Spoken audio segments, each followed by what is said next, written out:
বলেন ফাআনজালাল্লাহু সাকিনাতাহু আলাইহি ওয়া আইয়াদাহু বিজুনুদিন লাম তারাওহা।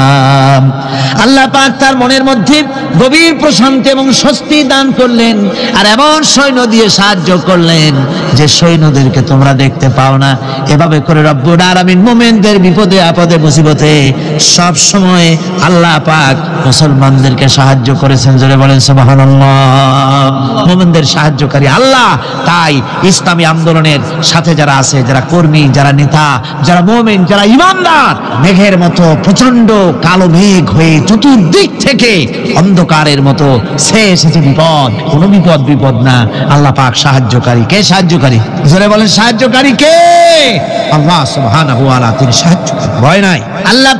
আল্লাহ পাকের উপর ঈমান আনলে পরে কলিজার ভিতরে দুর্জয় সাহসের সৃষ্টি হয়ে যায়, কোনো ভয় অন্তঃকরণে তার থাকে না। আল্লাহ পাক সাহায্য করেন। আর আল্লাহর উপরে ঈমান আনলে পরে রব্বুল আলামিন বলেছেন, ইয়া আইয়ুহাল্লাযীনা আমানু হাল আদুল্লুকুম আলা তিজারাতিন তুনজিকুম মিন আযাবিন আলীম। এমন একটা ব্যবসার কথা কি বলবো না যে ব্যবসায় তোমাদেরকে জাহান্নামের আযাব থেকে বাঁচায় দেবে। তার প্রথম কাজই হলো আল্লাহর প্রতি ঈমান আনা। ঈমান আনলে পরে এই সমস্ত গুণ তৈরি হয়ে যায়।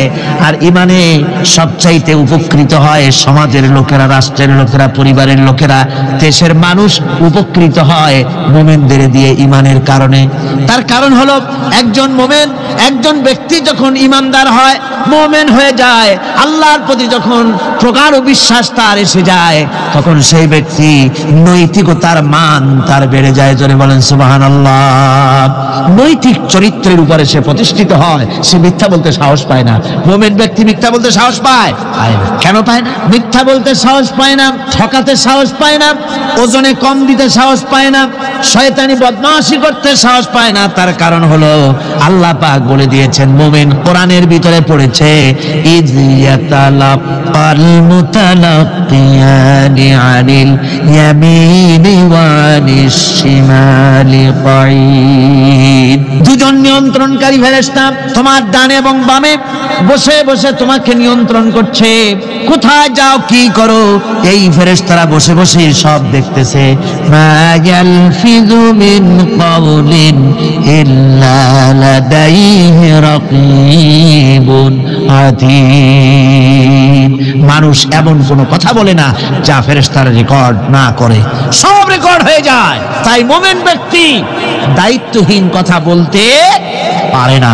মুমিন ব্যক্তির চরিত্র ভালো হয়ে যায়। সে যে কথা বলে বুঝে শুনে কথা বলে, সে যে ওয়াদা করে বুঝে শুনে ওয়াদা করে। যেহেতু সবকিছুর জবাব কিয়ামতে দিতে হবে। কোথায় দিতে হবে? কোথায় দিতে হবে? কিয়ামতে আল্লাহর দরবারে জবাব দিতে হবে। মহান আল্লাহ রাব্বুল আলামিন বলেছেন, ওয়ালাকাদ খালাকনাল ইনসানা ওয়া না'লামু মা তুওয়াসবিসু বিহি নাফসু। মানুষ সৃষ্টি করেছি আমি, তার অন্তঃকরণের ভিতরে ওয়াসওয়াসা কি হয় আমি জানি। এই জন্য মুমিনেরা মনের ভিতরে কোনো খারাপ কল্পনাও করতে পারে না। খারাপ কল্পনা করলেও তার হিসাব দেওয়া লাগবে আল্লাহর কাছে। কার কাছে? ওয়াইন তুবদু মিন আনফুসিকুম আও তুখফুহু ইউহাসিবুকুম বিহিল্লাহ। আল্লাহ বলেন, মনের মধ্যে যে সব কল্পনা করো তা প্রকাশ করো আর গোপন রাখো, ওইটার হিসাব নেব আমি আল্লাহ পাক। কিয়ামতের দিন আমার কাছে হিসাব দিতে হবে। বন্ধুগণ, এই জন্য মুমিন যারা, মুমিনদের চরিত্র প্রতিষ্ঠিত হয়, মুমিনদের ধারণা থাকে যেখানেই যাই না কেন, যেখানেই বসি না কেন, সেখানেই আল্লাহ, আল্লাহ ছাড়া কোনো জায়গা নাই। আছে নাকি? আছে। আল্লাহ পাক বলেন, মা ইয়াকুনু মিন নাজওয়া সালাসাতিন ইল্লা হুয়া রাবিউহুম। তোমরা যেখানে তিনজন মিলে পরামর্শ করো, মনে রেখো তিনজন নও, ওখানে চতুর্থ সত্তা আমি রব্বুল আলামিন তোমাদের কাছে আছি। সব শুনি আর দেখি। পাঁচজন যেখানে হও সেখানে আমি ষষ্ঠ। এর থেকে যদি কম হও, এর থেকে যদি বেশি হও, বান্দারে তুমি আছো যেখানে আমি আল্লাহ আছি সেখানে। উপায় নাই, সব জায়গায় আমি দেখতে পাচ্ছি। শুধু তাই নয়, রাত্রিবেলায় মানুষেরা গোপনে পরামর্শ করে, করে না? করে কিনা? রাতে রাতে পরামর্শ করে, এক জায়গায় বসে, ফলের মধ্যে, পাহাড়ের মধ্যে, কোন জায়গায় বসে পরামর্শ করে। কি পরামর্শ? ইসলামী আন্দোলনের লোকদের মারবে, কোথায় তাদের ধরবে, কোথায় তাদের অত্যাচার করবে, এই সমস্ত পরামর্শ করে। আল্লাহ পাক বলছেন, শুনুন, আল্লাহ রাব্বুল আলামিন বলেন, ওয়া হুয়া মাআহুম ইয ইউবাইয়িতুনা মা লা ইয়ারদা মিনাল কাউল ওয়া কানা আল্লাহু বিমা তা'য়ামালুনা মুহীতা। আল্লাহ পাক বলেন, তিনি তো ঠিক সেই সময়ও তোমাদের কাছে থাকেন যখন তোমরা নিজেদের ঘরের মধ্যে বসে কোনো এক জায়গায় বসে আল্লাহর মর্জির খেলাফ পরামর্শ করো, আল্লাহ তখনও তোমাদের কাছে থাকেন। আল্লাহর ইহাতা থেকে, আল্লাহর কর্তৃত্ব থেকে বেরিয়ে যাওয়ার কোনো উপায় নাই। সুতরাং গোপনে বলেন, প্রকাশ্যে বলেন, যেভাবেই যা কিছু করা হোক না কেন, আল্লাহর কাছে আমাদের সমস্ত অপরাধগুলি ধরা হয়ে যায়। আর এটাই হচ্ছে ঈমানের সীমা পরিসীমা। তিলকা হুদুদাল্লাহ وَإِذَا سَأَلَكَ عِبَادِي عَنِّي فَإِنِّي قَرِيبٌ। আল্লাহ পাক বলে, বান্দা যখন আমাকে ডাকে, আমি বান্দার একদম নিকটে, তার ঘাড়ের চাইতেও নিকটে। ওয়া নাহানু আকরাবু ইলাইহি মিন হাবলিল ওয়ারিদ। আমি আমার বান্দার শরক যে রগের উপরে তার মাথা, এর থেকেও আমি আমার বান্দার বেশি নিকটে। সুবহানাল্লাহ পড়ে। আমি তোমার কাছে, আমার কাছে মাপ চাও, যত বড় গুনাহ হোক। ওয়া ক্বালা রাব্বুকুম উদউনি আস্তাজিব লাকুম। তোমার প্রভু তোমাকে ডেকে বলেছে, আমাকে ডাকো, আমি মাফ করে দেব। সুবহানাল্লাহি ওয়া বিহামদিহি। কত বড় কথা, আমাকে ডাকো, নিরাশ হয়ো না, হতাশ হয়ো না। আল্লাহর গজব বেশি না রহমত বেশি? আল্লাহর রহমত বেশি। হাদিসে কুদসির ভিতরে এসেছে, আল্লাহ পাক বলেছেন, কোন বান্দা যদি আমার দিকে এক বিগত অগ্রসর হয়, আমার রহমত তার দিকে এক হাত এগিয়ে যায়। কোন বান্দা যদি আমার দিকে হেঁটে আসে, আমার রহমত তার দিকে দৌড়ায় যায়। বান্দা যখন আল্লাহর দরবারে দুয়া উঁচু করে চোখের পানি ফেলে দেয়, মুসলিম শরীফের হাদিসের ভিতরে এসেছে, গভীর রাত্রে, রাতের তৃতীয় অংশে আল্লাহ রাব্বুল আলামিন প্রথম আকাশে আসেন আর ডেকে বলেন, পৃথিবীতে আছো নাকি কেউ গুনাহ করে জীবন বরবাদ করে দিয়েছো, আমার কাছে মাপ চাও। ঋণগ্রস্ত আছো, অসুস্থ আছো, অপমানিত আছো, কে আছো মাজলুম, আমাকে ডাকো, আমার কাছে বলো, আমি ডাকের সাড়া দেব, জীবনের আশা পূরণ করে দেব। ওই সময় যেই সমস্ত লোকেরা কান্দে তাহাজ্জুদের নামাজ পড়ে, আল্লাহ জিজ্ঞেস করেন ফেরেশতারা, অমুক অমুক দেশে অমুক অমুক বান্দারা কান্দে কেন? ফেরেশতারা বলে, রব্বুল আলামিন তুমি তো ভালো করে জানো। আল্লাহ বলেন, জানি, তবুও তোমাদের মুখে শুনতে চাই। তারা বলে, রব্বুল আলামিন তোমার এই বান্দা গুনাহ করেছে, গুনার জন্য মাপ চায়, জাহান্নাম থেকে বাঁচতে চায়। আল্লাহ পাক বলেন, ফেরেশতারা আমার এই বান্দারা আমারে দেখেছে নাকি? বলে দেখে নাই। বলে আমার দোজখ দেখেছে নাকি? বলে না, তাও দেখে নাই। আমার বেহেশত দেখেছে নাকি? বলে না, তাও দেখে নাই। আল্লাহ পাক বলেন, ফেরেশতারা সাক্ষী থাকো, ওরা আমাকে দেখে নাই, আমার বেহেশত দোজখ কিছুই দেখে নাই, শুধুমাত্র আমার নবীর কথা, আমার কোরআনের কথা বিশ্বাস করে আরামের ঘুমকে হারাম করে যেভাবে তারা কাঁদতেছে, সাক্ষী থেকে যাও ফেরেশতারা, আবার রহমতের দরিয়ায় জোশ মেরেছে আমার ওই ক্রন্দনরত বান্দাগুলিকে আমি আল্লাহ মাফ করে দিলাম। সুতরাং মুমিন বান্দা যারা, আল্লাহর মুমিন বান্দা যারা, এই ঈমানের কোয়ালিটি, এটাও হতাশায় নিরাশায় ভেঙে পড়বে না। গুনাহ তো মানুষই করে, গুনাহ হয়ে গেছে, মাপ চাও। তোমার গুনাহ কদ্দুর? তোমার গুনাহ যদি হয় পাহাড় সমান, আল্লাহর রহমত আকাশ সমান। জাহান্নামের কঠিন শাস্তি থেকে বাঁচতে হলে আল্লাহর প্রতি ঈমান আনতে হবে। আর ঈমান আনলে যে কোয়ালিটিগুলি হওয়া উচিত, সেগুলি আমি আপনাদের সামনে আলোচনা করছি। এরপর আরেকটি কোয়ালিটি হবে মুমিনের, তা হলো কঠোর কঠিন বিপদে অবিচল থাকবে, বিপদে ভেঙে পড়বে না। বিপদ আপদ, শত্রুতা, ক্ষয় ক্ষতি যা কিছু হয় সবই আল্লাহর পক্ষ থেকে, এটা মেনে নিতে হবে এবং ধৈর্য ধারণ করতে হবে। বিপদ মুসিবত শুধু উম্মতের জন্য নয়, দুনিয়ার সমস্ত নবীদের বিপদ এসেছে, হয় নাই? নবীদের বিপদ আসে নাই? কোরআনে কারীম থেকে শুনুন, আল্লাহ রাব্বুল আলামিন বলেন, وَكَذَلِكَ جَعَلْنَا لِكُلِّ نَبِيٍّ عَدُوًّا مِنَ الْمُجْرِمِينَ। আল্লাহ পাক বলেন, এমনি করে আমি সকল নবীদের শত্রু বানিয়ে দিয়েছি সব পাপিষ্ঠ আর অপরাধ প্রবণ লোকদেরকে। প্রত্যেক যুগে নবীদের শত্রু ছিল, প্রত্যেক যুগে নবীদের কি ছিল? শত্রু ছিল। সে শত্রু কারা ছিল? আল্লাহ পাক বলছেন নবীদের শত্রু ছিল পাপিষ্ঠ আর অপরাধ প্রবণ লোক, এরাই ছিল নবীদের দুশমন। রাসূলগণের অবস্থা যদি এই হয় তাহলে তার উম্মত, ওই দিনের ধারক বাহক যারা, তাদের বুঝি বিপদ আপদ হবে না নাকি? হবে কিনা? তো ইসলামের বিরোধিতা যারা করে, কোরআনের পরিভাষায় বলা হয়েছে ইসলামের দুশমন, নবীদের দুশমন। দুনিয়ার সব পাপিষ্ঠ আর অপরাধ প্রবণ লোকেরাই ইসলামের দুশমন হয়, নবীদের দুশমন হয়। আজও দেখেন, আজও তাকিয়ে দেখেন, ইসলামী আন্দোলনের বিরোধিতা যারা করে তারা পাপিষ্ঠ চরিত্রের কিনা তাকায় দেখেন, খুঁজে দেখেন, সর্বত্র খুঁজে দেখুন, খুঁজে দেখুন।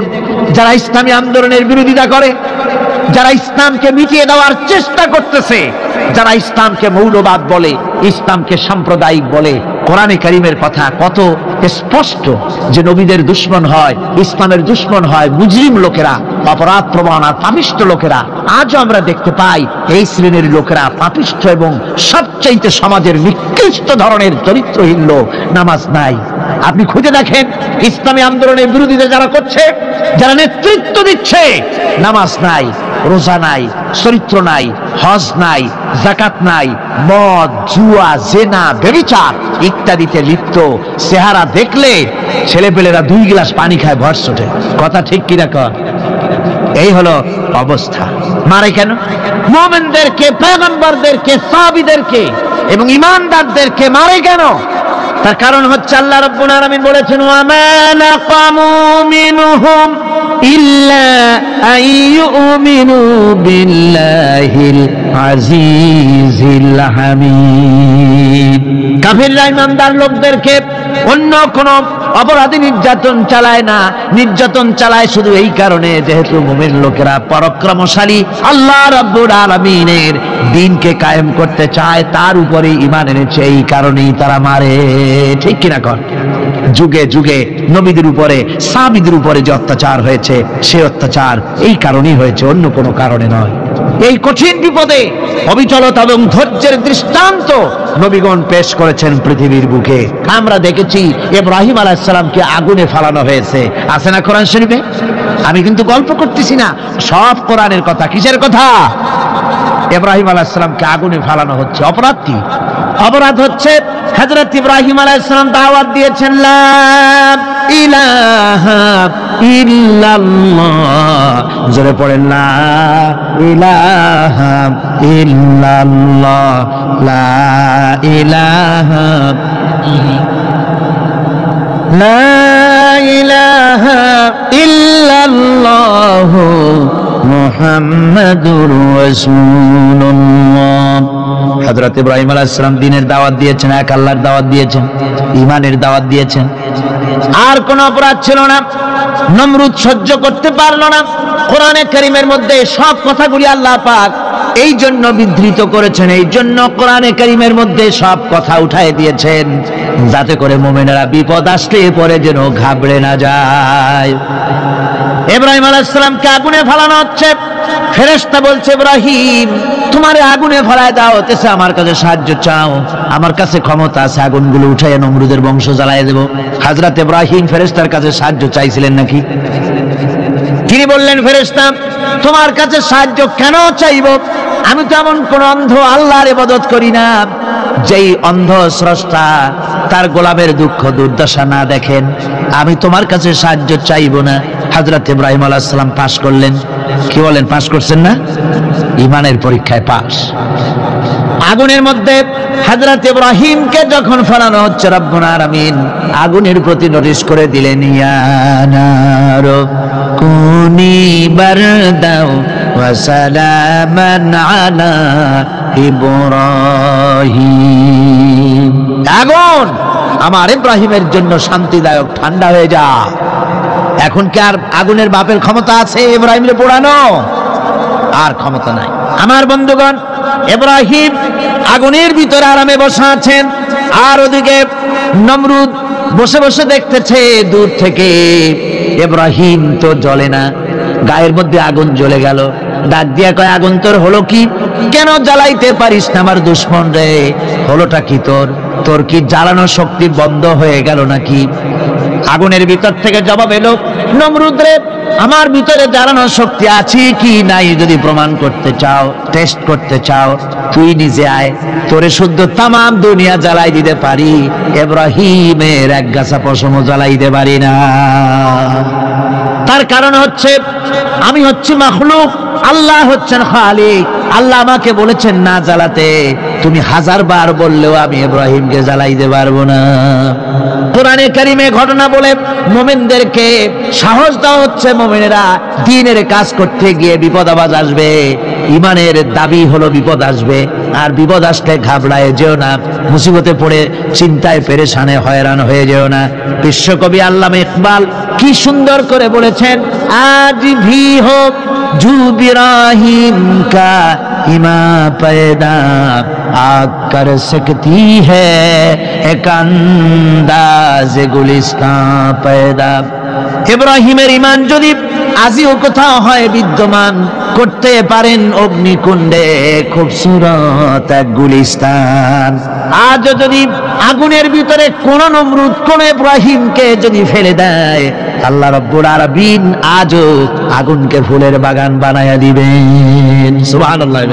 সামান্য স্যান্ডেলের ফিতা গাছা যদি ছেড়ে যায়, মানুষের কাছে চাইও না, আল্লাহ রাব্বুল আলামিনের দরবারে হাত পাতো, রব্বুল আলামিন তোমার স্যান্ডেল কেনার পয়সা জুগিয়ে দেবেন। জোরে বলেন সুবহানাল্লাহ। যা দরকার তার কাছেই চাও, হাত তার কাছেই পাতো। ওই যে সম্রাট শাহজাহানের কথা আমি আপনাদেরকে শোনাই, ফকির একটা ঘুরতেছে সারাদিন। এক লোক বলছে যে আপনি এত হে ফকির, তুমি এরকম করে ঘুরছো সারা জীবন, বুড়া হয়ে গেছো খয়রাত করতে করতে, ছোটবেলা থেকে তোমার ভিক্ষা করতে দেখি, আর কতকাল ভিক্ষা করবে? ভাই পর্বটা কি? বাচ্চার কাছে যেতে পারবে, বাচ্চার কাছে গেলে এমন ভাবে দিবে, অনেক দিবে, নিয়ে কুড়াইতে পারবা না, তোমার আর জীবনে ভিক্ষা করা লাগবে। ফকির চলে গিয়েছে, কোথায় পাবো বাচ্চারে? দেখো মসজিদে পাবা, এখন তিনি নামাজ চলে গিয়েছে সেখানে। মসজিদের বারান্দায় দাঁড়ায় দেখে সম্রাট শাহজাহান হাত পেতে মোনাজাত করতেছেন, চোখের থেকে পানি পড়ে দাড়ি ভিজে ভিজে পড়ে। মোনাজাত শেষ করে বাচ্চা যখন বাইরে নেমেছেন, তখন ফকির তাকে সালাম দিয়ে চলে যান। বাচ্চা বলছেন, তুমি আমাকে সালাম দিয়ে চলে যাচ্ছ, তুমি তো ভিক্ষুক, আমার কাছে তো সমস্ত ভিক্ষুকই আমার কাছে চায়, ভিক্ষুক তো ভালো, ধনীরাও আমার কাছে চায়, তুমি ভিক্ষুক মানুষ আমার কাছে চাইলে না, সালাম দিয়ে চলে যাও। ফকির বলতেছেন, যা পানা সত্যি কিছু চাইতে এসেছিলাম, কিন্তু আমি আপনাকে দেখার পরে আমার চিন্তার পরিবর্তন হয়ে গেছে। আমি তাকিয়ে তাকিয়ে দেখলাম মসজিদের ভেতরে আমি চাইতে এসেছি দিল্লির সম্রাট শাহজাহানের কাছে। যেই সম্রাট, দিল্লির সম্রাট যার কাছে আমি চাইতে এসেছি, আমি তো দাঁড়ায় আছি, কান্দি না, কিন্তু আমি দেখতেছি যার কাছে আমি চাইতে এসেছি তিনি যেন আবার কোন সম্রাটের কাছে আমার চাইতেও দারুণ ভিক্ষুকের মতো হয়ে চোখের পানি ফেলে ভিক্ষা চাইতেছে। মনে মনে ভাবলাম, মানুষের কাছে ভিক্ষা চাইবো না কোনদিন আর। বাদশা কান্দে, যেই বাদশার কাছে ওই সম্রাটের সম্রাট রাজা ধীরাজ আল্লাহর কাছে ছাড়া কারো কাছে জীবনে আর হাত পাতবো না। হযরত আবু হুরায়রা রাদিয়াল্লাহু তাআলা আনহু একবার রাসূল করিম সাল্লাল্লাহু আলাইহি ওয়াসাল্লামের দরবারে কাঁদতেছিলেন। হুজুর জিজ্ঞেস করলেন, আবু হুরায়রা তুমি কাঁদো কেন? হুজুর হযরত আবু হুরায়রা বলেন, হুজুর আমার মা আমাকে মেরেছে, আমি সেই জন্য কাঁদতেছি। হুজুর বলেন, মা তোমাকে মারলো কেন? কোনো বেয়াদবি করেছো নাকি? তিনি বললেন, না কোনো বেয়াদবি করি নাই, তবে মারলো কেন?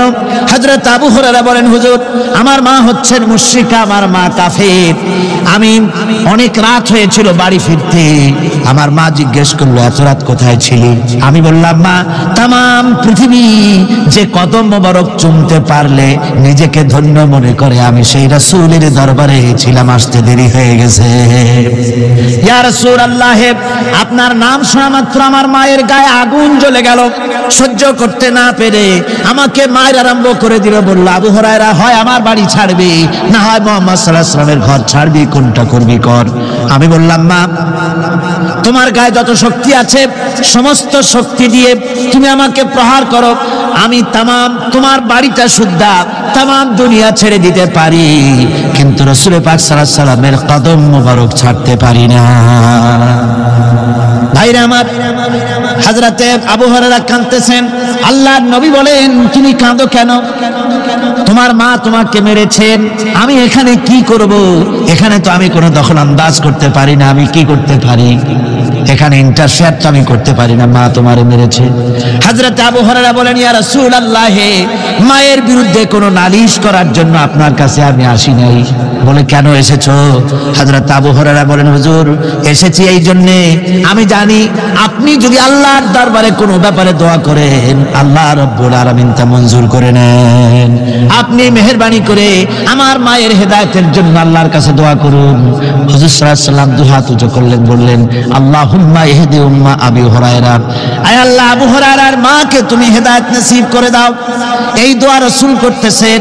হুজুরকে দোয়ার মধ্যে ফেলে রেখে আবু হুরায়রা দৌড় আরম্ভ করেছে বাড়ির দিকে। পেছন থেকে কয়েকজন সাহাবী তারা দৌড়ে গেল। আবু হুরায়রা দৌড়ায় কেন? এত ভদ্র মানুষ, কোনো সময় কারো সাথে রাগারাগি করে না, দৌড়ায় কেন? নিশ্চয়ই কোনো বিপদ বুঝি হয়ে গিয়েছে, পিছন থেকে জামা টেনে ধরেছে। কি হয়েছে, দৌড়াও কেন? হযরত আবু হুরায়রা বলেন, আমার জামা ছেড়ে দাও, আমাকে দৌড়াতে দাও। আমি দৌড়াইয়া বাড়ি পৌঁছে গিয়ে দেখতে চাই আমি আগে দৌড়ায় বাড়িতে গেলাম না নবীজির দোয়া আমার আগে আমার বাড়ি পৌঁছে গেল। কোনটা হলো আমি সেটা দেখতে চাই। হযরত আবু হুরায়রা দৌড়াতে দৌড়াতে ঘরের কাছে গিয়ে নক করেছে। ভিতর থেকে আওয়াজ এলো, কে? কিছুক্ষণ পর মা আমার বেরোলেন, মাথার চুল দিয়া পানি পড়তেছে, বুড়া মানুষ। মা আমার কাছে এসে বলল, বাবা, তোমাকে মারার পর আমি বড় অনুতপ্ত হয়েছি, মনে মনে অনুশোচনা করেছি। আরে, আমার ছেলে তো কোনো খারাপ জায়গায় যায় নাই, কোনো খারাপ মানুষের কাছে যায় নাই, মারলাম কেন? বড় অনুতপ্ত হয়ে গেছি আমি। এই অনুশোচনা করে আমি এই মাত্র গোসল করেছি, আমাকে নিয়ে চলো তুমি বিশ্ব নবী রাসূলুল্লাহর দরবারে। وقالوا أئذا كنا عظاما ورفاتا أئنا لمبعوثون خلقا جديدا। তারা বলতো যে আমরা মরে যাওয়ার পর আমাদের গোশতগুলি মিশে যাবে, হাড্ডি গুড্ডিগুলি পচে যাবে, এরপরে আমাদেরকে নতুন করে চিন্তা করা হবে। এটা মাথার মধ্যে ঢোকে না, কি আশ্চর্য ধরনের কথাটা হবে কি করে? কাফের বেঈমানেরা আরো নানা ধরনের প্রশ্ন তারা করত। তারা বলতো, আইদা মিতনা ওয়া কুন্না তুরাবান যালিকা রাজউন বাঈদ। আমরা মাটিতে মিশে যাব, তারপরেও কি আমাদেরকে চিন্তা করা হবে? আমাদেরকে আবার উঠানো হবে? এটা তো বুদ্ধির, এটা চিন্তার বাইরের কথা, এটা তো মানতে পারি না। আসলে কাফেরদের এই বক্তব্য অনুযায়ী পরকালের জীবন বুদ্ধি বহির্ভূত নয়। ওরা যে বলে যে এটা আমাদের বুদ্ধিতে কুলায় না, আসলে তারা বুদ্ধি খাটায় নাই। কাফের তো বুদ্ধি খাটায় নাই। যেমন আমাদের ইউনিভার্সিটিতে ঢাকা বিশ্ববিদ্যালয়ে একজন ছিল, বেটা মরছে, হ্যাঁ, আমি নাম নাই নিলাম, আপনারা তো বুঝে ভালাইছেন। সে কয় যে পরকাল বিশ্বাস করি না, বিয়ে টিয়া মানি না। মরা এটা হইতে পারে, কিন্তু মরার পরে আরেকটা জীবন হবে, ওইখানে হিসাব হবে, বিচার হবে, এই সমস্ত মানি না। এর থেকে আমারে তোমরা, আমি মরার পর, হ্যাঁ, মানে গোসল করাইও না, কাফন পরাইও না, জানাজা মানাজা এগুলি আমি বিশ্বাস করি না। নাউযুবিল্লাহ। কত বড় কপাল পোড়া, কত বড় কপাল পোড়া। ও মরার পর তার এই চিন্তা সম্পর্কে যখন আমি জানতে পেরেছি, আমার ধারণা হয়েছে ওই লোকটার উপরে আমার খুব দুঃখ হয় না। যেরকম কত কাফের আসছে, কত নাস্তিক আসছে, বিদায় হয়ে গেছে, এগুলো কোনো ব্যাপার না দুনিয়ার ইতিহাসে। সব থেকে বড় ব্যাপার হলো এই লোকটি বাংলা বিভাগে বছরের পর বছর, যুগের পর যুগ শিক্ষকতা করেছে ঢাকা বিশ্ববিদ্যালয়ে। সে কত সোনার টুকরা ছেলেকে কয়লার খড়ি বানায় দিয়েছে। এই জন্য বিশ্ববিদ্যালয়ে যারা চাকরি করে সরকারের দেখা উচিত কাদেরকে চাকরি, সেখানে শিক্ষকতা করার জন্য কাদেরকে নিয়োগ করা হচ্ছে, তারা নামাজি কিনা, তারা পরিষ্কার কিনা, তারা জেনাকার কিনা, তারা মদ খায় কিনা, তারা শয়তানি করে কিনা, দেখে শুনে ভালো মানুষ দেওয়া উচিত। মরে গেল, তারপরে তাকে রাখা হলো ডায়াবেটিক সেন্টারের মারিচুয়ারি ডিপ ফ্রিজের মধ্যে।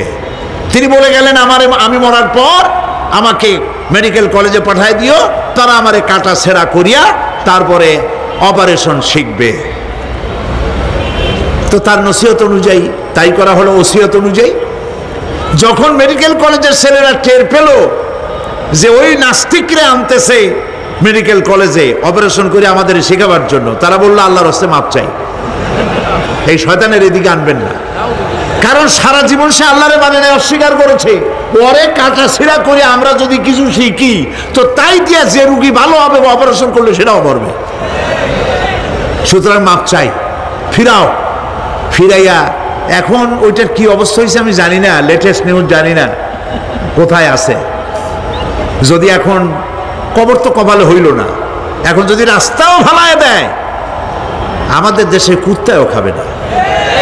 কারণ কুত্তাগুলি আমাদের দেশে এত অভদ্র না যে এত পচা বাসি লাশ খাবে, ওদেরও একটা রুচি টুচি আছে। প্রিয় ভাই সব, এদের চিন্তা, এদের বুদ্ধি হলো, এদের বুদ্ধি সীমিত বুদ্ধি। আর আল্লাহ কোরআনে বুদ্ধির কথা বলেন নাই, আল্লাহ বলেছেন জ্ঞানের কথা। আর ওরা হলো বুদ্ধিজীবী। ওরা কি জীবী কন? বুদ্ধিজীবী। আচ্ছা আপনারা একটা প্রশ্নের জবাব দেন তো, দুনিয়ার সব থেকে বড় বুদ্ধিজীবী কেনা? মাশাআল্লাহ, আপনাদের ওয়াজ না শুনলেও হবে, আপনারা তো জানি ফেলাইছেন সব। সব থেকে বড় বুদ্ধিজীবীর নাম হলো শয়তান। আর সব থেকে বড় জ্ঞানীর নাম হযরত আদম আলাইহিস সালাম। মানুষের মধ্যে সর্বপ্রথম আল্লাহ তাকে জ্ঞান দান করেছিলেন। সুবহানাল্লাহ। আল্লাহ পাক কোরআনের মধ্যে কোথাও বলেন নাই যে আমি বুদ্ধি দিছি। আল্লাহ পাক বলেছেন ওয়া আল্লামা আদামাল আসমাআ কুল্লাহা, আমি আদমকে সমস্ত জিনিসের জ্ঞান দিয়েছি, নামগুলো শিখাইছি। সুবহানাল্লাহ। ওয়ালাকাদ আতাইনা লুকমানাল হিকমা, আমি লোকমানকে জ্ঞান দান করেছি। ওয়ালাকাদ আতাইনা দাউদা ওয়া সুলাইমানা ইলমা, আমি দাউদ আর সুলাইমানকে কি দিছি? বুদ্ধি দিছি। কি দিছি? জ্ঞান দান করেছি। ইব্রাহিম আলাইহিস সালাম বলেছেন, হে আমার আব্বা, হে আমার পিতা, আমার কাছে এমন জ্ঞান এসছে যে জ্ঞান আপনার কাছে নাই। ফাত্তাবিউনি আহদিকা সিরাতান সাবিয়্যা, আপনি আমার অনুসরণ করেন, আমি আপনাকে সোজা রাস্তায় উঠায় দেব। সুবহানাল্লাহ। আমার কাছে এমন ইলম আসছে। কোরআনে কারীমে আল্লাহ রাব্বুল আলামিন বুদ্ধি শেখো, আল্লাহর কাছে বুদ্ধি কামনা করো, এটা তিনি এক জায়গাও বলেন নাই। বলেছেন আমার কাছে দোয়া চাও, রব্বি জিদনি ইলমা। পড়েন সবাই, রব্বি জিদনি ইলমা। আবার বলেন, রব্বি জিদনি ইলমা। আয় আল্লাহ, তুমি আমার জ্ঞান বৃদ্ধি করে দাও। শয়তান ছিল বুদ্ধিজীবী, আদম আলাইহিস সালাম ছিলেন জ্ঞানী। শয়তান সুদ্দা। আল্লাহ পাক যখন সকলকে বললেন উসজুদু লিআদামা, সবাই মিলে আদমরে সেজদা দাও, ফাসাজাদু, সবাই মিলে সেজদা করলো, ইল্লা মিস্টার ইবলিস সেজদা করলো না। আবা ওয়াস্তাকবারা ওয়া কানা মিনাল কাফিরিন, কপাল পুড়লো, জম্মের পোড়া। এখন ও যে বুদ্ধিজীবী, দুনিয়ার বড় বুদ্ধিজীবী, দেখেন অবস্থা। আল্লাহ পাক জিজ্ঞেস করলেন, ইবলিস রে, আমার হুকুমটা তুই মানলি না কেন? কোন জিনিস তোরে বাধা দিল আমার হুকুম অমান্য করতে? মানলি না কেন? ও তখন, ও তো বুদ্ধিজীবী, বুদ্ধির আশ্রয় নিয়েছে। সে বলছে, আল্লাহ পাক, এটা মানি নাই একটা বৈজ্ঞানিক কারণেই, একটি দার্শনিক কারণেই মানতে পারি নাই।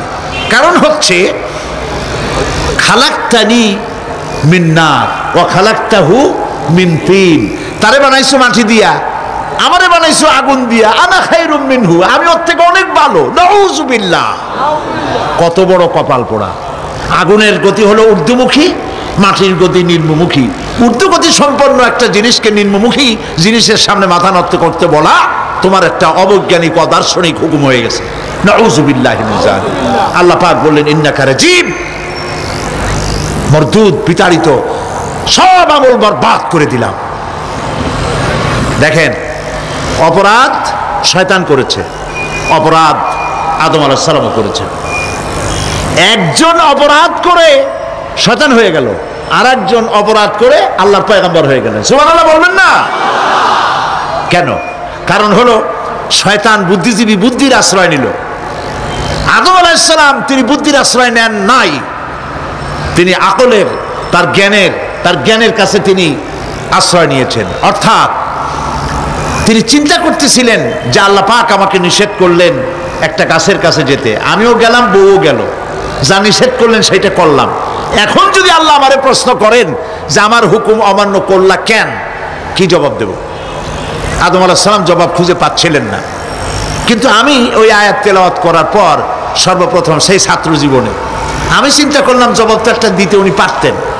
ছাত্র মানুষের মধ্যে তো নানান চিন্তা আসে, তো আমার চিন্তা আসলো উনি একটা জবাব তো দিতে পারতেন, আমাদের আবাল বাসার একটা জবাব তো দিতে পারতেন, এই যে আল্লাহ পাক সবই ঠিক আছে, অপরাধ আমি করেছি, ভুল আমি করেছি, কিন্তু আমার এটা জানতে ইচ্ছে হয় জান্নাতের সমস্ত নাজ নেয়ামত আমার জন্য তুমি জায়েজ করে দিলা, যে গাছটার কাছে যাওয়া যাবে না, ফল খাওয়া যাবে না, এরকম একটা গাছ জান্নাতের মধ্যে বানাইয়া আমারই বিপদে ভালাইলা কেন? এরকম একটা জবাব তিনি দিতে পারতেন, কিন্তু তিনি দেন নাই। কারণ তিনি বুঝতে পেরেছেন মহাশক্তিধর আকাশ আর জমিনের মালিক আল্লাহ রাব্বুল আলামিনের সামনে আর্গুমেন্ট চলে না, তার সামনে আর্গুমেন্ট চলে না, সারেন্ডার চলে, আত্মসমর্পণ করা চলে। হযরত আদম আলাইহিস সালাম কোন আর্গুমেন্টের কাছে গেলেন না, কেঁদে কেঁদে অস্থির হয়ে যাচ্ছেন। আল্লাহ রাব্বুল আলামিন যখন প্রশ্ন করবেন, আদম রে আমার হুকুম ভাঙলি কেন, অমান্য করলি কেন, কি জবাব দেব? আর ঠিক সেই মুহূর্তেই রব্বুল আলামিন প্রশ্ন করলেন, আদম রে আমার হুকুম অমান্য করলে কেন? হযরত আদম আলাইহিস সালাম কোন বুদ্ধির আশ্রয় না নিয়া তার জ্ঞান তাকে বলে দিল, আল্লাহ তাকে কালেমা শিখায় দিলেন।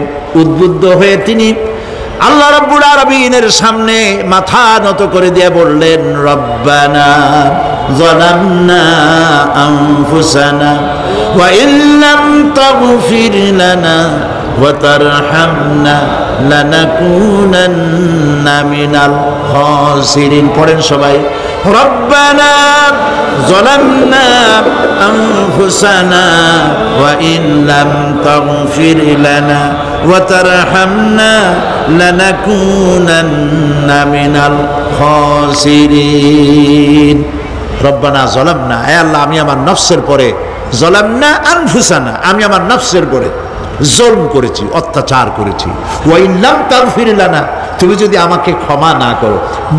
জ্ঞান কত দেখেন, শুধু ক্ষমা চান নাই, বলেছেন তুমি যদি আমাকে ক্ষমা না করো, ওয়া তারহামনা আর যদি দয়া না করো, লানাকুনান্না মিনাল খাসিরিন আমি ক্ষতিগ্রস্ত হয়ে যাব। কতটা জ্ঞানের অধিকারী তিনি! তিনি এটা বললেন না যে শুধু মাফ করে দাও, শুধু মাফ করলে হবে না, মাফও করা লাগবে, আর আগে যেমন দয়া করতে আসলেও করতে আসলেও করা লাগবে। সুবহানাল্লাহ।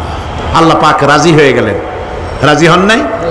আল্লাহ রাব্বুল আলামিন হযরত আদম আলাইহিস সালামকে শুধু ক্ষমা করলেন না, ক্ষমাও করলেন, আর নবীর মর্যাদা দিয়ে আল্লাহ রাব্বুল আলামিন দুনিয়ায় পাঠাইয়া দিলেন। সুতরাং বুদ্ধি দিয়ে কাফেররা বুদ্ধির আশ্রয় গ্রহণ করে সর্বনাশ করেছে, যে পরকাল হইতে পারে না, মরে যাব আবার উঠবো, আবার এই শরীর কেমনে তৈরি হবে, এইটা তাদের বুদ্ধিতে কুলায় নাই। কিন্তু বুদ্ধি দিয়া চিন্তা করলে বোঝা যাইতো যে হ্যাঁ পরকাল একটা হইতে পারে। আর একটা কথা বলি, সেটা হলো এই, বহুত মানুষ আছে পরকাল বিশ্বাস করে না, আছে না? এমন আছে।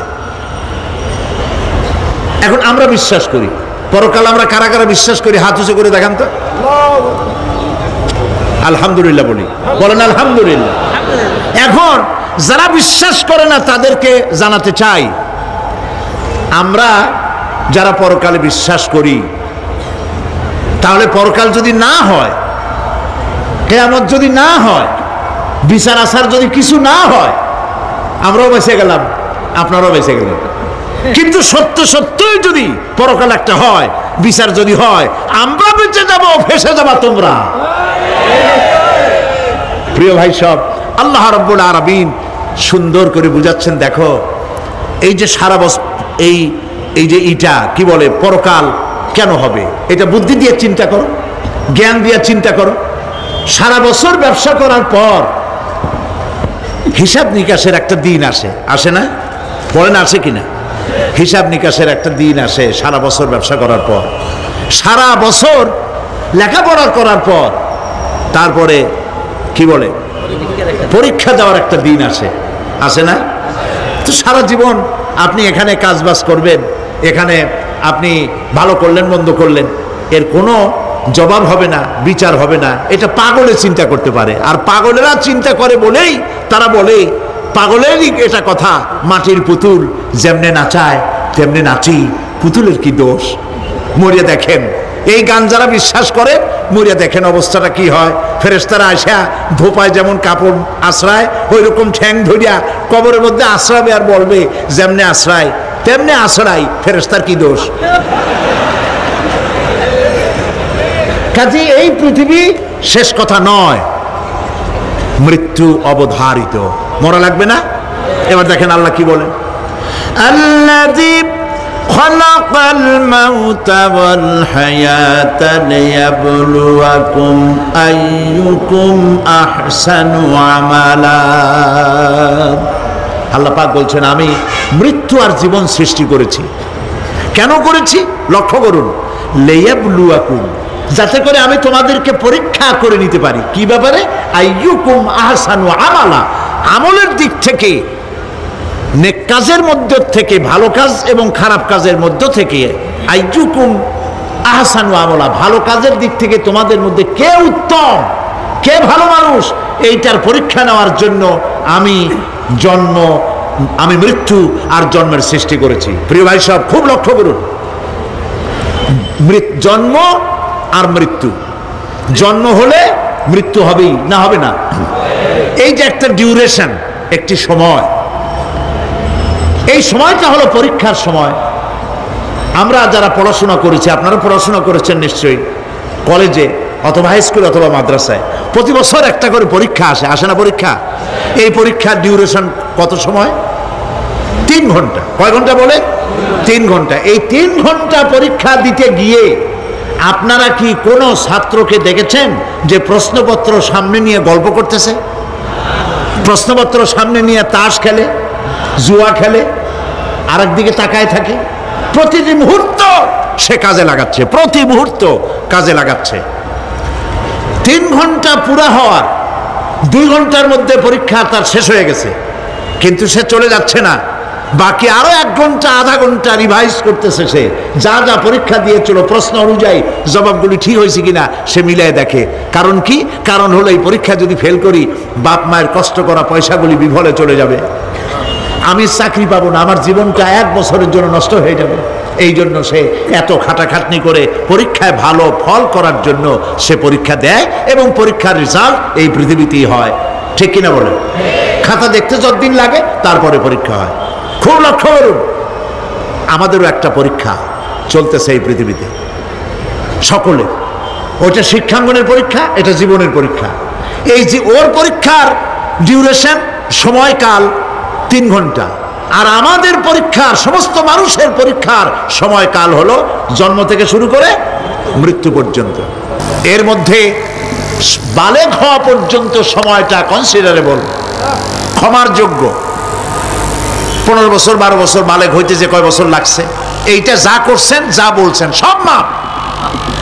কিন্তু বালেগ হওয়ার পরের থেকে নিয়ে মৃত্যু পর্যন্ত যা যা করবেন সমস্ত কাজের হিসাব আল্লাহর কাছে দিতে হবে। একটা প্রশ্ন করি আপনাদের কাছে, রাগ করবেন না তো?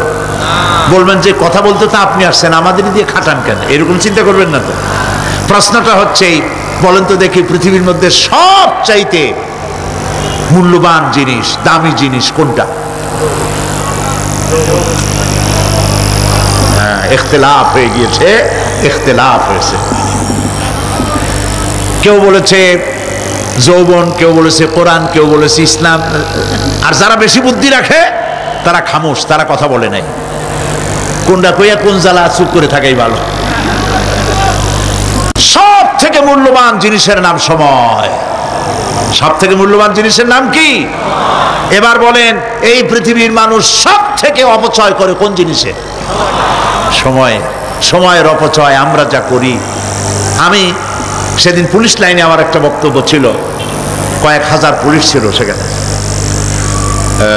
জুমার দিন।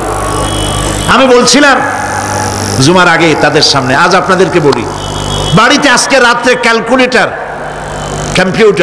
ক্যালকুলেটর না থাকে, যদি কাগজ কলম হাতে নেন, জীবনের 15 বছর বাদ দেন, এখন আপনার বয়স এখন যা, এই বয়সে প্রতিদিন ওই যৌবন প্রাপ্তির পর থেকে নিয়ে এই পর্যন্ত প্রতিদিন টেলিভিশনের সামনে নাটক দেখার জন্য, সিনেমা দেখার জন্য, ন্যাশনাল জিওগ্রাফি দেখার জন্য, ডিসকভারি দেখার জন্য, স্পোর্টস দেখার জন্য প্রতিদিন কয় ঘন্টা টিভির সামনে আপনি বসেন। এরপরে আপনি এগুলিকে সপ্তাহে কয় ঘন্টা হয়, মাসে কয় ঘন্টা হয়, বছরে কয় ঘন্টা হয়। বয়স এখন আপনার 50 বছর, 15 বছর বাদ দেন, 35 বছর হিসাব করেন কয় বছর আপনি টেলিভিশনের সামনে বসা ছিলেন। আমার কথা কি মাথায় ঢুকছে? কয় বছর টেলিভিশন আর সিনেমা হলে বসা ছিলেন? চায়ের দোকানে গল্প করতে গিয়ে, আড্ডা মারতে গিয়ে কতটা সময় নষ্ট করেছেন? রবীন্দ্রনাথ, যতীন্দ্রনাথ, যোগীনাথ, তারপরে আরো কি, এই যে শরৎচন্দ্র, এই সমস্ত এই নাম মনে আসলো, কবি, সাহিত্যিক, ঔপন্যাসিক, নাট্যকার, তাদের বইপত্র, গল্পের বই, ভূতের গল্প, এই সমস্ত গল্পের বই পড়িয়া জীবনে কতটা সময় নষ্ট করেছেন। সবগুলি এক জায়গায় করেন, সবগুলি এক জায়গায় করেন, এরপরে আপনার চোখ ছানা বড় হয়ে যাবে। দেখতে পাবেন আপনার জীবনের উল্লেখযোগ্য 35 বছরের কম করে হলেও 20 বা 25 বছর অপচয় হয়ে গেছে, নষ্ট হয়ে গেছে। ইন্না লিল্লাহি ওয়া ইন্না ইলাইহি রাজিউন। জীবনের সব থেকে মূল্যবান সময়গুলি নষ্ট করে ফেলেছি আমরা। আল্লাহ পাক বলেছেন, পরীক্ষা নেওয়ার জন্যই এই পৃথিবীতে দিয়েছিলাম। এখন ওর পরীক্ষার, ছাত্রের পরীক্ষার সময় 3 ঘন্টা, রেজাল্ট আউট হবে এখন। আর আপনার আমার পরীক্ষা মৃত্যুতে, জন্ম থেকে শুরু মৃত্যু পর্যন্ত, কিন্তু রেজাল্ট এখানে আউট হবে না। রেজাল্ট আউট হবে কোথায়? কিয়ামতের দিন। কোথায় হবে? হতেই হবে কিয়ামতের দিন। সেদিন এই পৃথিবীতে যারা ভালো কাজ করবে, ভালো কাজের জন্য আল্লাহ পুরস্কার দিবেন, আর মন্দ কাজ যারা করবে তাদের জন্য তিরস্কার তারা পাবেই। এই জন্য বিচার, কিয়ামত হওয়া, বিচার হওয়া, এটা বিবেকের দাবি, এটা জ্ঞানের দাবি। যারা বুদ্ধিজীবী দাবি করে, কপাল পোড়া, এরা এটা বোঝে না, এদের মাথার মধ্যে এটা ঢোকে না। ঠিক কিনা বলো? প্রিয় ভাই সব, কিয়ামত হবে এবং কিয়ামতে আল্লাহর দরবারে আমাদের সকলকে উঠতে হবে, এতে কোনো সন্দেহের অবকাশ নেই। এবার দেখেন আল্লাহ পাক এবার যুক্তি দিয়ে বুঝাচ্ছেন। সুবহানাল্লাহ বলেন। তোমরা যারা বলো যে মরে যাব, পচে যাব, মাটির সাথে মিশে যাব, আবার জিন্দা হব কেমনে? আল্লাহ বলে, কেমনে জিন্দা হবা বুঝাই। সুবহানাল্লাহ বলেন। আল্লাহ রাব্বুল আলামিন বলেন, আল্লাহুল্লাযী আরসালার রিয়াহা ফাতুসিরু সাহাবা فسقناه إلى بلد ميت فأحيينا به الأرض بعد موتها كذلك النشور। আল্লাহ পাক বলেন, লক্ষ্য করে দেখো, সমুদ্রের লবণাক্ত পানিগুলি বাষ্পীয় আকারে মেঘমালায় পরিণত করে দেই, আর বাতাসকে হুকুম করি মেঘটাকে টেনে নিয়ে যাও অমুক জায়গায়। আল্লাহ যেখানে বৃষ্টি দিতে চান, বাতাস মেঘকে ঠেলে নিয়ে সেখানে নিয়ে আসে, বৃষ্টির পানিগুলি পড়ল। আল্লাহ পাক বলেন, আকাশের সেই বৃষ্টির পানি দিয়া মরা জমিনকে আমি জিন্দা করে দিলাম। ফাআহিয়ানা বিহিল আরদা বাদা মাউতিহা, এই মৃত্যু জমিনকে আমি জিন্দা করলাম। সেখানে তুমি বীজ বপন করলে, সেই বীজগুলি, বীজের মাথা ফাটাইয়া চারাগুলি কে বাড়ি করে দিল? মাটির আস্তরণ, মাটির আস্তরণের মধ্যে কদুর বিচি, লাউর বিচি। আপনারা কদু কর না লাউ বলেন? যেটাই হোক, বুঝলেই হইল, কদু অথবা লাউ একই কথা। অথবা যে কোনো শাক সবজি, উদ্ভিদ, এর চারা, এর বীজ মাটিতে দেওয়া হলো। মাটিটা ফেটে চারা, যে পাতা দুটো বেরিয়ে আসলো, এই পাতা কি শক্ত না নরম? তাহলে মাটিটা ফাটাইয়া পাতা দুটো বাইর করে দিল কে? সুবহানাল্লাহ বলে। মরা জমিন থেকে, মরা জমিনে বৃষ্টির পানি দিয়ে জমিনটাকে জিন্দা করে, তার ভিতর থেকে আমি এভাবে করে জিন্দা করি, উদ্ভিদগুলিকে জিন্দা করে দেই। ঠিক একইভাবে কাযালিকান নুশুর, এইভাবে করে কিয়ামতে তোমাদেরকে উঠানো হবে। সুবহানাল্লাহ। লাল শাক দেখছেন? লাল শাক খান না আপনারা? বিচিগুলো ছোট ছোট বিচিগুলি ছড়ায় দেন, দেখবেন কয়েকদিনের মধ্যে মাটির থেকে সব উদ্গত হয়ে যাবে। আল্লাহ পাক এই পৃথিবীতে আমাদের সৃষ্টি করেছিলেন, কবরের মধ্যে আমরা চলে যাব। সে কবর কি, হাসর কি ইত্যাদি বলবো ইনশাআল্লাহ ধীরে ধীরে। তো মাটির ভিতর থেকে এই গাছগুলি চারাগুলি যেভাবে উদ্গত হয়, আল্লাহ পাক বলছেন এইভাবে করে আমি তোমাদেরকে জিন্দা করব, আবার উঠাবো, এতে কোনো সন্দেহ নাই। সুবহানাল্লাহ। রব্বুল আলামিন দৃষ্টান্ত দিয়ে বুঝাচ্ছেন, আলাম ইয়াকুন নুতফাতাম মিন মানিয়্যিন ইউমনা সুম্মা কানা আলাকাতান ফাখালাকা ফাসাওয়া ফাজআলা মিনহু যাওজাইনি আয-যাকারা ওয়াল উনসা। আল্লাহ পাক বলেন, মানুষকে নিকৃষ্টতম মাতৃগর্ভে নিক্ষিপ্ত এক ফোঁটা পানি ছিল না, আমি তার থেকে আকার আকৃতি দিয়ে সুগঠিত করে মানুষের আকার দান করেছি, আর মায়ের পেটের ভিতরে আমি নারী আর পুরুষ বানাইছি, কন্যা সন্তান এবং পুত্র সন্তান বানাইছি। সুবহানাল্লাহ। এখন মানুষে কয় যে আমরাও পারি। এই যে ক্লোনিং সিস্টেম একটা শুরু হয়েছে, শুনছেন আপনারা? কথা না কইলে বুঝি কি? ক্লোনিং পদ্ধতি। এটি ক্লোনিং পদ্ধতি বিজ্ঞানীরা যারাই কাজটা করতেছে, তারা বিশ্ব সভ্যতাকে বিনষ্ট করার একটি মারাত্মক কাজে তারা হাত দিয়েছে। ক্লোনিং পদ্ধতিতে যে যা কিছু তৈরি হয়, এর আগে ভেড়ার বাচ্চা হয়েছে, ছাগলের বাচ্চা বানাইছে, সেগুলি তার মায়ের মতোই হয়েছে অথবা পিতার মতো হয়েছে। পিতার ডিএনএ নিয়ে একটা পুরুষ জাতীয় জন্তুর ডিএনএ অথবা স্ত্রী জাতীয় একটি জন্তুর ডিএনএ নিয়ে তারপরে বিশেষ প্রক্রিয়ার মাধ্যমে সন্তান, এই বাচ্চা উৎপাদনের ব্যবস্থা তারা শুরু করেছে পশু দিয়ে। এরপরে মানুষ এভাবে করা যায় কিনা সেই চিন্তা তারা করেছে। ইতিমধ্যে নাকি দুটো বাচ্চা হয়েছে, এটা সত্য না মিথ্যা এখনো যাচাই করা যায় নাই। কিন্তু পশুর থেকে যেগুলো হয়েছে সবগুলি রোগ নিয়ে আসছে পৃথিবীতে, গেল এক নম্বর কথা। দুই নম্বরে ডিএনএর মাধ্যমে যে মানব শিশু পয়দা হয় তার সবগুলি তার মায়ের অনুকরণে হয়, একেবারে অবিকল মায়ের চেহারা নিয়ে আসতেছে, অবিকল পিতার চেহারা নিয়ে আসতেছে। চিন্তা করুন, এই মেয়ে যখন বয়সপ্রাপ্তা হবে তখন তার পিতা কি করে বুঝবে তার বউ কোনটা আর মেয়ে কোনটা? কথা শুনতেছেন? পিতার অবিকল চেহারা নিয়ে একটা সন্তান আসলো, এখন সন্তান বড় হয়েছে, তার মা কি করে বুঝবে যে আমার স্বামী আসছেন, আমার ছেলে আসছে? মানুষের এই হাজার হাজার crore crore million billion trillion মানুষ আল্লাহ পাক সৃষ্টি করেছেন এই পৃথিবীতে, একটা মানুষের চেহারার সাথে আর একটা মানুষের মিল না, গলার আওয়াজেরও মিল নাই। যতই নকল করার চেষ্টা করুক একজন আর একজনের, ধরা পড়েই, ঠিক কিনা কন? ধরা পড়বেই। গলার আওয়াজের যদি মিল থাকতো কি হইতো? এই যে মাহফিল আসছেন আপনার ওয়াজ শুনতে, বউ আছে বাড়ি, আপনার অবিকল আপনার আওয়াজের মতো একজন, গলার আওয়াজ ঠিক একই রকম, আপনার ঘরের দরজা কাছে যেয়ে বলতো, শুনছো আমি আসছি, দরজা খুলে দাও। তারপর দরজা খুললে কি হইতো চিন্তা করেন? সুবহানাল্লাহ বলবেন না? সুতরাং ক্লোনিং পদ্ধতিতে যারা মানুষ বানাবার চেষ্টা করছে, বিশ্ব সভ্যতাকে ধ্বংস করার জন্য, নৈতিকতার বাঁধকে ভেঙে দিয়ে পৃথিবীকে জেনা ব্যভিচারের একটি বিশাল একটি জাহান্নামে পরিণত করার জন্য তারা এই চেষ্টা চালাচ্ছে।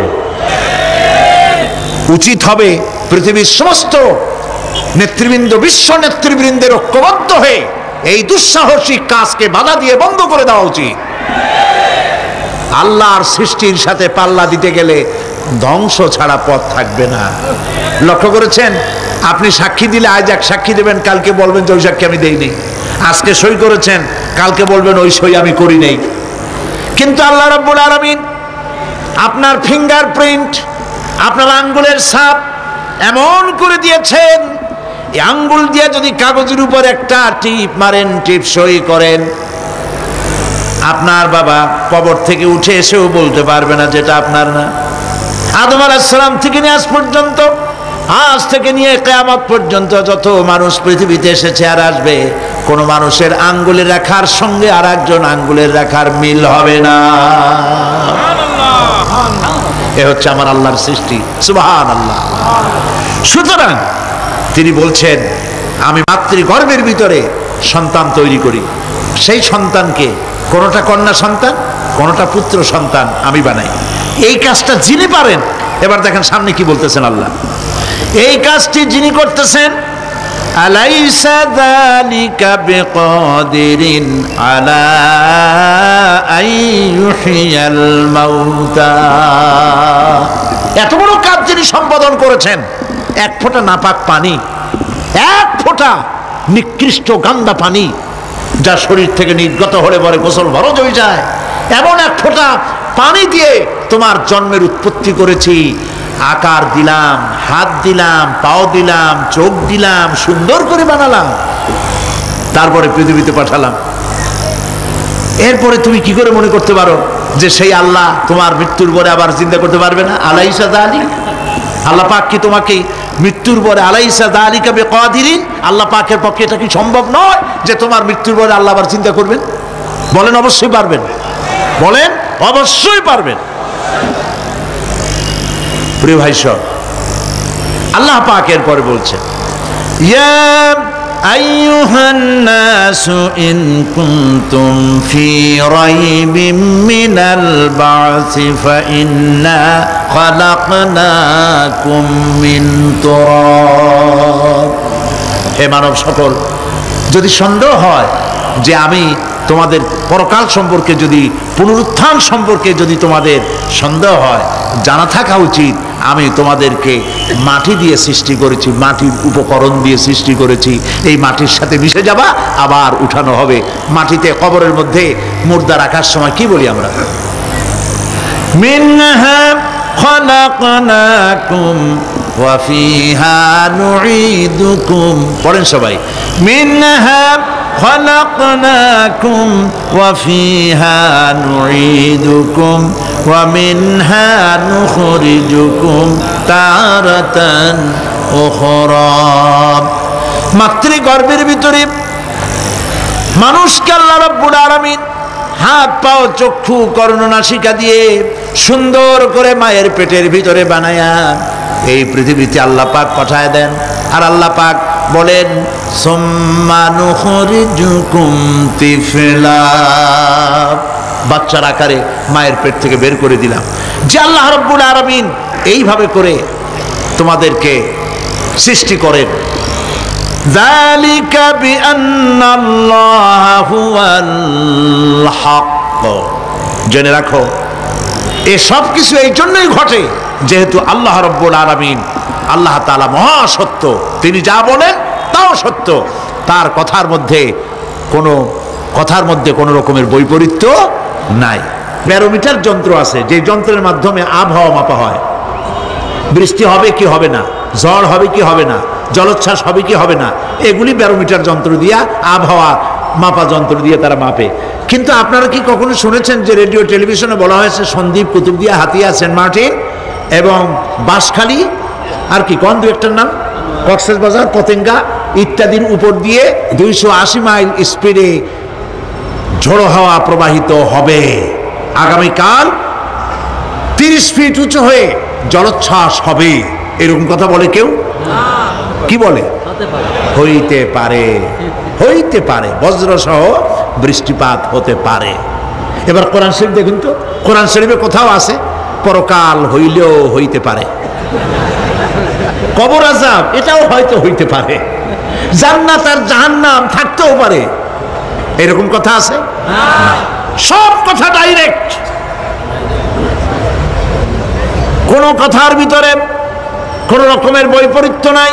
আল্লাহ রাব্বুল আলামিন বলেছেন, ইযাস সামাউ ফাতারাত, আকাশসমূহ যখন বিদীর্ণ হয়ে যাবে, ওয়া ইদাল কাওয়াকিবু তাসারাত, আর যখন তারকাসমূহ বিক্ষিপ্ত হয়ে পড়বে, ওয়া ইদাল কুবুরু বুসিরাত, আর যখন কবরের ভিতরে যা কিছু আছে সব উদ্গীরণ করে দেওয়া হবে। সমস্ত কথাগুলি ডাইরেক্ট, যালিকা বিআন্নাল্লাহা হুয়াল হক, যেহেতু আল্লাহ মহাসত্য। ওয়া মান আসদাকু মিনাল্লাহি কিলা, আর আল্লাহর চাইতে সত্যবাদী আর কে আছে? বলেন আছে কেউ? সে আল্লাহ রাব্বুল আলামিন বলেন, এত কিছু কাজ, এত সুন্দর ব্যবস্থাপনা করে যিনি করেন, ওয়া আন্নাহু ইউহিল মাউতা ওয়া আন্নাহু আলা কুল্লি শাইইন কাদির। সে আল্লাহ রাব্বুল আলামিন তোমাদেরকে তোমাদের মৃত্যুর পরে আবার জিন্দা করবেন, এতে সন্দেহ করার কোনো কারণ নাই। وأن الساعة آتية لا ريب فيها وأن الله يبعث من في القبور। আল্লাহ পাক বলছেন অবশ্যই কিয়ামত আসবে, তাকে কেউ বিন্দুমাত্র এতে কোনো সন্দেহ নাই। আর وأن الله يبعث من في القبور, আর আল্লাহ পাক অবশ্যই কবরে যা কিছু আছে সব বের করে নিয়ে আসবেন। কান্নাহুম জারাদুম মুনতাশির, যেমন আপনারা দেখছেন কিনা এই যে যখন বন্যা বলে, পানি টানি যখন ওঠে, বন্যা না কি বলে, তুফান, বন্যা ইত্যাদি যখন হওয়ার সম্ভাবনা হয়, তখন মাটি থেকে, গ্রাম্য পরিবেশে দেখা যায় মাটি থেকে পোকামাকড়গুলি এভাবে উঠতে থাকে। দেখছেন না? আপনারা দেখছেন কিনা? পাখাওয়ালা পিঁপড়াগুলি এইভাবে সব উঠতে থাকে। কান্নাহুম জারাদুম মুনতাশির, এইভাবে করে পোকামাকড় পতঙ্গগুলি যেভাবে মাটি থেকে উদ্গত হতে থাকে, সমস্ত খবরগুলি থেকে মানুষগুলি এভাবে উদ্গত হয়ে যাবে। তবে হ্যাঁ, আপনারা একটা প্রশ্ন করতে পারেন যে কবর দিয়ে সব উঠবে, কিন্তু যে মানুষের বাগে খাইছে তার কি হবে? যে মানুষ আগুনে পড়ে গেছে তার কি হবে? যে নদীর মধ্যে ডুবে গেছে তার কি হবে? যে কুমিরের পেটে চলে গেছে তার কি হবে? এরকম একটা প্রশ্ন আপনারা করতে পারেন। কবর কাকে বলে সেটা আমাদের জানতে হবে। কবর শুধু মাটির গর্তটাকেই কবর বলা হয় না, এটি আলমে বারজাখ, এটি পর্দা, এটা জবনিকা। মৃত্যুর পরের জীবনটাই হলো আলমে আখিরাত পর্যন্ত যাইতে যে জীবনটা লাগে, যে একটি সময় আছে, এই সময়টার নামটাই হলো কবর। সেটা গর্তের মধ্যে হইতে পারে, মাটির মধ্যে, সেটা বাঘের পেটে হতে পারে, সেটা কুমিরের পেটে হতে পারে, সেটা পানিতে পচে যেতে পারে, এটা কোনো বিষয় না। আল্লাহ পাক উঠাতে চাইবেন এবং সমস্ত কিছুকে কিয়ামতের দিন আল্লাহ রাব্বুল আলামিন তার দরবারে হাজির করবেন। তাহলে আমরা বুঝতে পারলাম যে কিয়ামত যে হবে এই ব্যাপারে কোনো সন্দেহের অবকাশ নাই। এখন ওই কিয়ামতের দিন আল্লাহ রাব্বুল আলামিন আমাদের বিচার নেবেন, হিসাব করবেন। দুনিয়ায় যে পরীক্ষা দিয়েছিলাম, এই পরীক্ষায় যদি কেউ একবার ফেল করে, আর একবার পরীক্ষা দিয়ে পাস করার সুযোগ আছে। আরো একবার যদি ফেল করে, আবার পরীক্ষা দিয়ে পাস করার সুযোগ আছে। 10 বার পরীক্ষা দিবেন, 10 বার ফেল করবেন। 100 বার পরীক্ষা দিবেন, 100 বার ফেল করবেন, তারপরেও আবার পরীক্ষা দেওয়ার সুযোগ আছে। কিন্তু কিয়ামতের ময়দানে যদি কোনো মানুষ তার জীবনের পরীক্ষায় যদি ফেল করে, দ্বিতীয়বার পরীক্ষা দিয়া পাস করার আর কোনো সুযোগ নাই। এই পৃথিবীতে জজ কোর্টে কেউ হেরে গেল, হাইকোর্টে আপিল করার সুযোগ আছে। হাইকোর্টে যদি হেরে যায়, সুপ্রিম কোর্টে কেস করে জেতার সুযোগ আছে, আপিল করার সুযোগ আছে। সুপ্রিম কোর্টেও হেরে গেল, প্রেসিডেন্টের কাছে জীবন ভিক্ষা চাওয়া যাইতে পারে। কিন্তু কিয়ামতে, আখিরাতে, আদালতে, ওই জায়গায় মানুষ যদি একবার তার জীবনের মামলায় হেরে যায়, দ্বিতীয়বার আপিল করার আর কোনো জায়গা নাই। কঠিন জায়গা, সেই জায়গা হবে এবং সেখানে সবাইকে উঠতেই হবে। সুতরাং এই যে প্রশ্ন করা হয় যে এই কিয়ামত কবে হবে, এটা বিশ্বাস করি না, হ্যান ত্যান ইত্যাদি, মরলে আবার জিন্দা করবে কে, এইসব প্রশ্নের কোনো দাম নাই। আল্লাহ পাক এই ব্যাপারে আরেকটি কথা বলছেন, ইয়াসআলুনাকা কাআন্নাকা হাফিয়্যুন আনহা কুল ইন্নামা ইলমুহা ইনদাল্লাহ ولكن أكثر الناس لا يعلمون। হে নবী, এরা আপনার কাছে এই প্রশ্নটা করে এইভাবে যে কিয়ামত কবে আসবে, মনে হয় যেন আপনি এটা জানেন। এই ইলম কিয়ামত কবে হবে মনে হয় যেন আপনি এটা জানেন, সেই জন্য তারা এই প্রশ্নটা করছে। আসলে কুল ইন্নামা ইলমুহু ইনদাল্লাহ, কিয়ামত কবে হবে এটা কে জানেন? ওয়ালাকিন্না আকসারান নাস লা ইয়ালামুন, অবশ্যই অধিকাংশ মানুষেরা এটা জানে না কিয়ামত কবে হবে, এটা একমাত্র আল্লাহ পাক জানেন।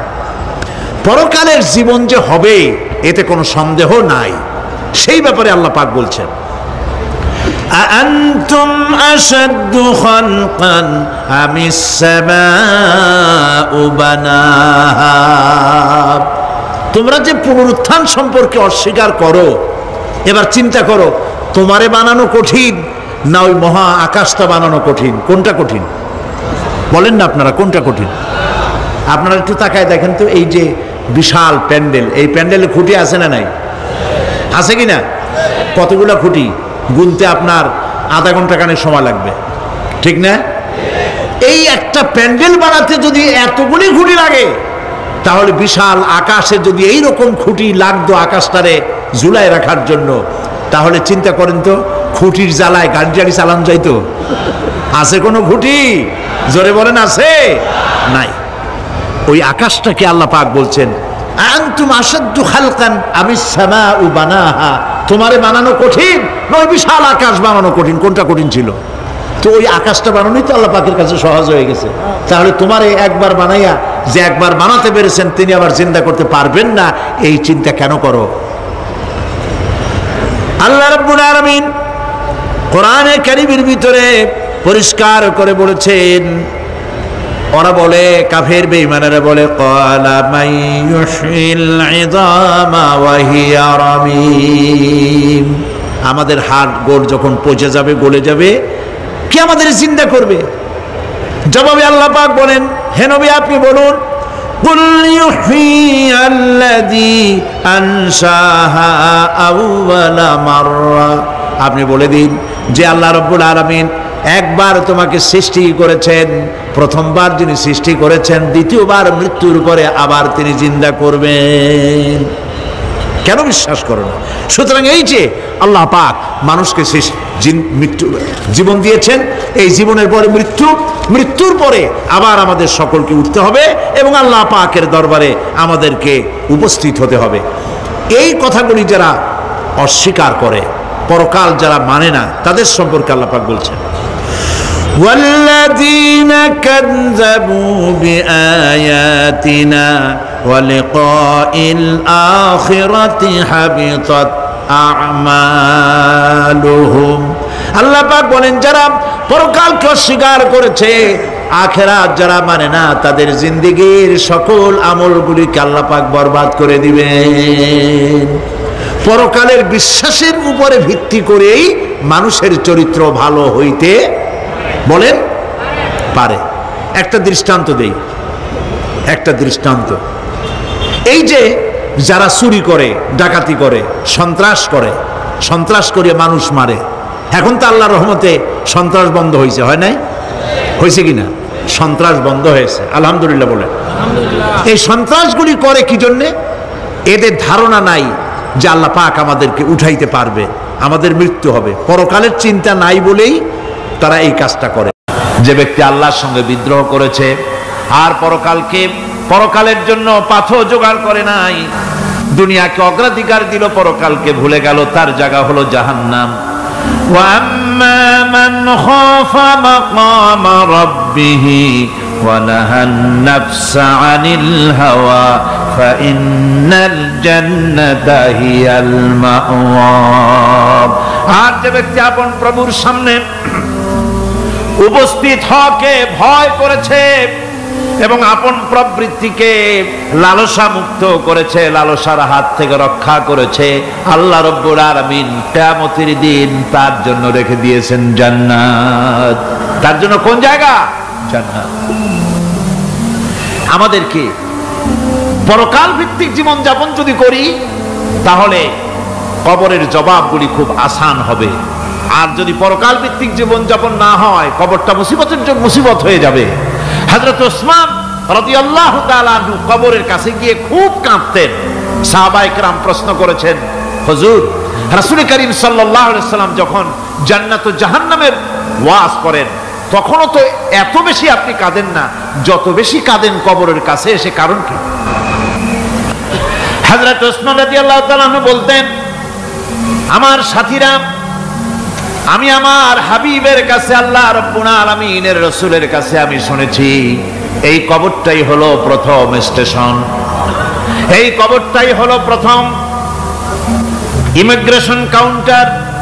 এই জায়গায় যদি কেউ ধরা পড়ে যায়, কারো যদি চার্জশিট হয়ে যায়, সব জায়গায় ধরা পড়ে যাবে, হাসরে মিজানে সিরাতে কোনো জায়গায় নাজাত পাবে না।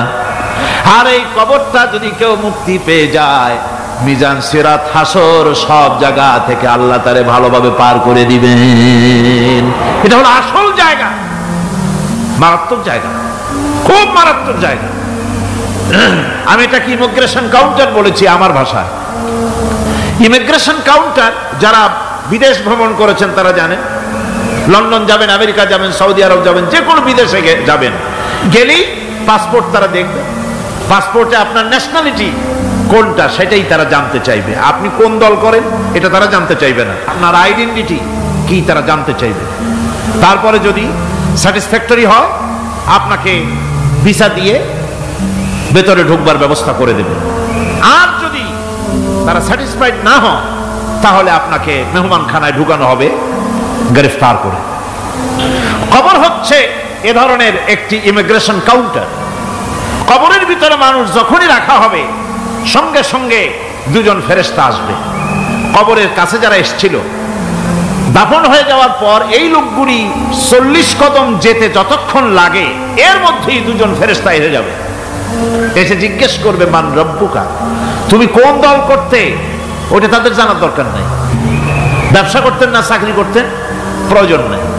প্রথমেই জিজ্ঞাসা করা হবে ন্যাশনালিটি, প্রথমেই জিজ্ঞাসা করা হবে তার ন্যাশনালিটি সম্পর্কে, তার আইডেন্টিটিটা কি, এবং সেটাকে সত্যায়িত করার জন্য, বোঝার জন্য 3টি প্রশ্ন। প্রথম প্রশ্ন, মান রব্বুকা ওয়া মা দীনুকা ওয়া মান নাবিয়্যুকা, তোমার রব কে, তোমার দ্বীন কি, তোমার নবী কে। যদি এই ব্যক্তি বেঈমান হয়, মুনাফিক হয়, সে বলবে হায় হাতা লা আদরি, হায় হাতা লা আদরি, জানি না আমার রবকে, আমি জানি না। তোমার দিন কি, দিন কারে কয় বুঝি না। এরপরে আল্লাহর নবী জনাবে মুহাম্মদ রাসূলুল্লাহ সাল্লাল্লাহু আলাইহি ওয়াসাল্লামকে দেখানো হবে, বলা হবে মা কুনতা তাকুলু ফি হাদার রাজুল, এই ব্যক্তি সম্পর্কে তোমার ধারণা কি নিকে? বলবে আমি চিনি না। নাউযুবিল্লাহ। বাস, এরপরে তার যা হবার তাই শুরু হয়ে যাবে। আর যদি বান্দাটা মুমিন হয়, প্রশ্ন করা হবে মান রব্বুকা, জবাব দেবে রব্বি আল্লাহ, আমার রব আল্লাহ রাব্বুল আলামিন। ওয়া মা দীনুকা, দীনুনা ইসলাম, আমার দিন হচ্ছে ইসলাম। এরপরে আল্লাহর নবীকে দেখানো হবে। কয়েক রকমের বর্ণনা আছে, কোন বর্ণনায় আছে হুজুরের আকারে দেখানো হবে, অথবা রাসূলকে সরাসরি দেখানো হবে। বলা হবে মা কুনতা তাকুলু ফি হাদার রাজুল, এই লোকটি সম্পর্কে ধারণা কি? মুমিন ব্যক্তি বলবে হাদা নবিয়ুনা মুহাম্মাদুর রাসূলুল্লাহ সাল্লাল্লাহু আলাইহি ওয়াসাল্লাম, ইনি আমার তো সেই নবী মুহাম্মাদুর রাসূলুল্লাহ সাল্লাল্লাহু আলাইহি ওয়াসাল্লাম। আমরা যেন এই রকমের জবাব দিতে পারি, আল্লাহ কবুল করো। সকলে জোরে কোন আমিন।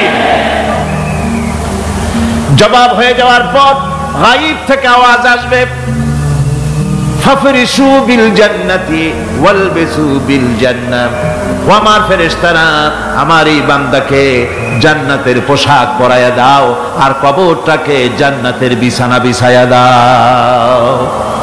জান্নাতের পোশাক পরায়া দাও, জান্নাতের বিছানা বিছায়া দাও। ইলা মাদ্দা বাসারিহি, তার চোখের দৃষ্টি যতদূর যায় কবরটা ততটা প্রশস্ত করে দাও। এরপর বেহেশতের পোশাক পরাইয়া, বেহেশতের বিছানা বিছায়া ফেরেশতা বলবে নম কানাউমুল উরুস, ঘুমিয়ে যাও। দুলামিয়া যেমন বাসর সজ্জায় নতুন বউ নিয়ে আরামে ঘুমায়, এরকম আরামে ঘুমায় যাও ইলা ইয়াউমিল কিয়ামা, কিয়ামত পর্যন্ত ঘুমায় থাকো, আরামে ঘুমিয়ে থাকবে। এরপরে সিংগায় ফুৎকার হবে, সিংগার ফুৎকারের আওয়াজে তার ঘুম ভেঙে যাবে, বলবে ইয়া ওয়াইলানা মান বাআসানা মিন মারকাদিনা, হায় আফসোস, আমার এত আরামের ঘুম থেকে কে আমাকে জাগ্রত করলো, আমার ঘুমটারে নষ্ট করলো কে? আওয়াজ আসবে হাযা মা ওয়াদার রহমান ওয়া সাদাকাল মুরসালুন, এটা হচ্ছে রহমানের সেই ওয়াদা, আর মুরসালিনরা নবীরা সত্য কথাই বলেছিলেন, সেই কিয়ামত অনুষ্ঠিত হচ্ছে। আমার বন্ধুগণ, সেজন্য এই দুনিয়ার মোহে পড়ে থাকলে পরে দুনিয়ায় যারা অগ্রাধিকার দিবে দুনিয়াকে পরকালের তুলনায়, জবাব দিতে পারবে না কবরের ভিতরে গিয়া। আর যারা পরকালকে অগ্রাধিকার দিবে, দুনিয়ার চাইতে পরকালকে বেশি অগ্রাধিকার দেবে, আর আল্লাহর ভয় কলিজার ভিতরে রাখবে, কবরের জবাব সঠিকভাবে দিতে পারবে, কিয়ামতের দিন আল্লাহ রাব্বুল আলামিন তাদের জন্য জান্নাত দান করবেন। জোরে বলেন আমিন। দুনিয়াটা হচ্ছে দুনিয়া যেখানে আমরা আছি। আমি আগেই বলেছি দুনিয়া হচ্ছে আদনা শব্দ থেকে এর উৎপত্তি হয়েছে, তুচ্ছ, নিকৃষ্ট, এটার দাম নাই, এটার মূল্য নাই। হযরত ইবনে কাইয়িম রাহিমাহুল্লাহ নওয়ারাল্লাহু মারকাদাহু ওয়া জাআলাল জান্নাতা মাসওয়াহু, হযরত ইবনে কাইয়িম তিনি বলছেন, সুন্দর করে বলছেন দুনিয়া সম্পর্কে, মা মাদা ফিদ দুনিয়া আহলামুন ওয়া মা বাকিয়া মিনহা আমানি ওয়াল ওয়াক্তু বাইনাহুমা দাইউন। মা মাদা ফিদ দুনিয়া আহলামুন, জীবনের যে অংশ ফেলে এসেছি সেটা আজ একটা স্বপ্ন, ওয়া মা বাকিয়া মিনহা আমানি, আর জীবনের যে অংশ সামনে বাকি আছে সেটা এখন একটা আকাঙ্ক্ষা, ওয়াল ওয়াক্তু বাইনাহুমা দাইউন, আর এর মাঝখান থেকে সময় সব চলে যাচ্ছে।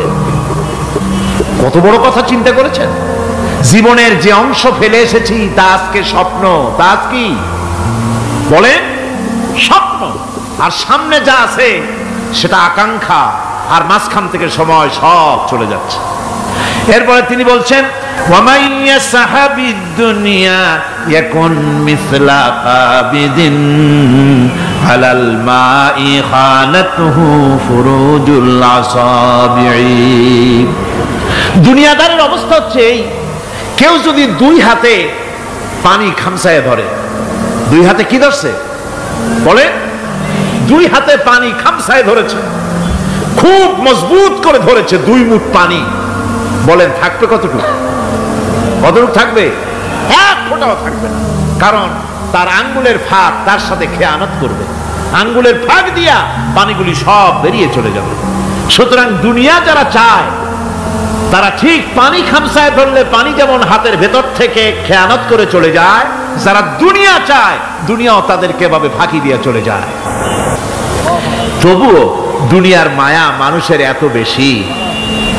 আল্লাহর নবী বলেন, লাউ কানা লি ইবনি আদামা ওয়াদিন মিন যাহাবিন লাহাব্বা ইয়াকুনা লাহু সানিন, এই পৃথিবীতে যদি কাউকে একটা মাঠ ভরে যদি সোনা দেওয়া যায়, লোকটা বলবে রব্বুল আলামিন, আমি যদি আরেকটা মাঠ এরকম সোনা ভরা পেতাম, দ্বিতীয় আরেকটা মাঠ দেওয়া হলে আবার বলবে যদি তৃতীয় আরেকটা মাঠ সোনা ভরে যদি পেতাম।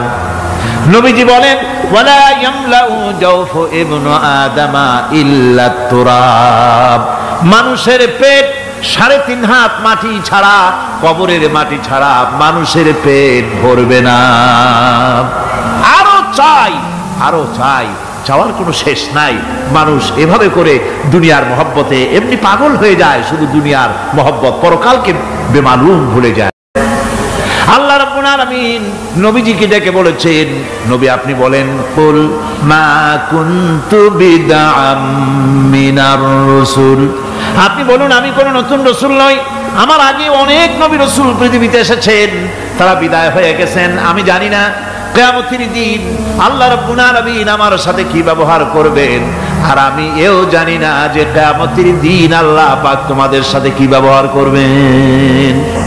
এই আয়াত নাযিল হওয়ার পর আল্লাহর হাবিব তার মেয়েকে ডাকলেন, জামাইকে ডাকলেন, নাতিদেরকে ডাকলেন, আহলে বাইতদেরকে ডাকলেন, আর বললেন, ও আমার মেয়ে কলিজার টুকরা ফাতেমা গো শোনো, কেবলমাত্র আয়াত নাজিল হয়ে গেল, আল্লাহ পাক আমাকে শোনাচ্ছেন কিয়ামতের দিন আমি জানি না আমার সঙ্গে কি ব্যবহার করা হবে, আর এও জানি না যে তোমাদের সাথে কি ব্যবহার করা হবে।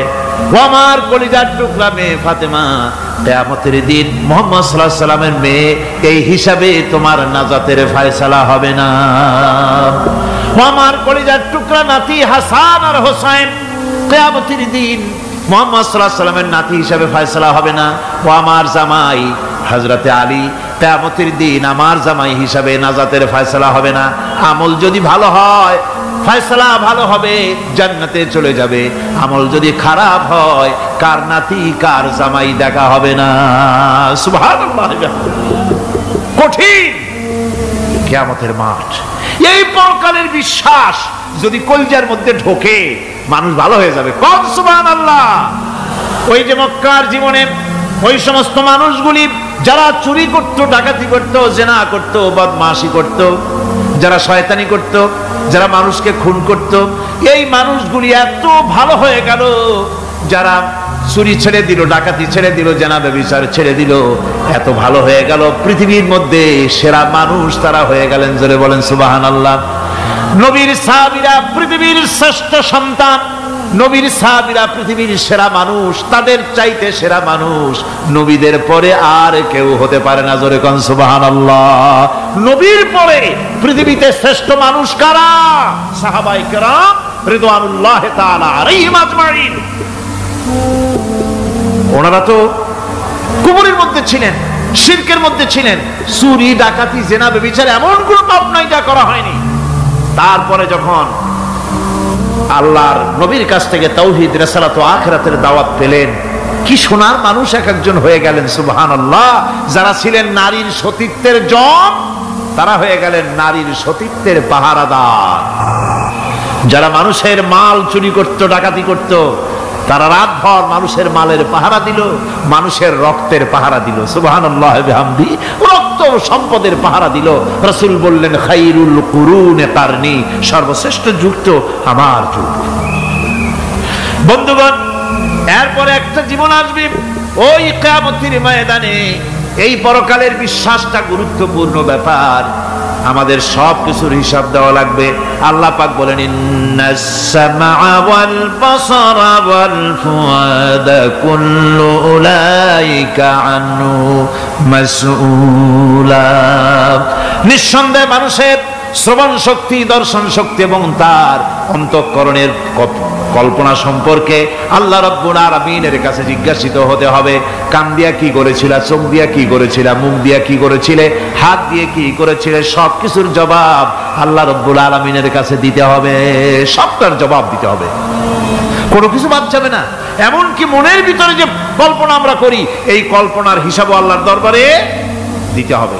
কোরআনে কারীম বলছে, ওয়া ইন তুবদু মা ফি আনফুসিকুম আও তুখফুহু ইউহাসিবকুম বিহিল্লাহ।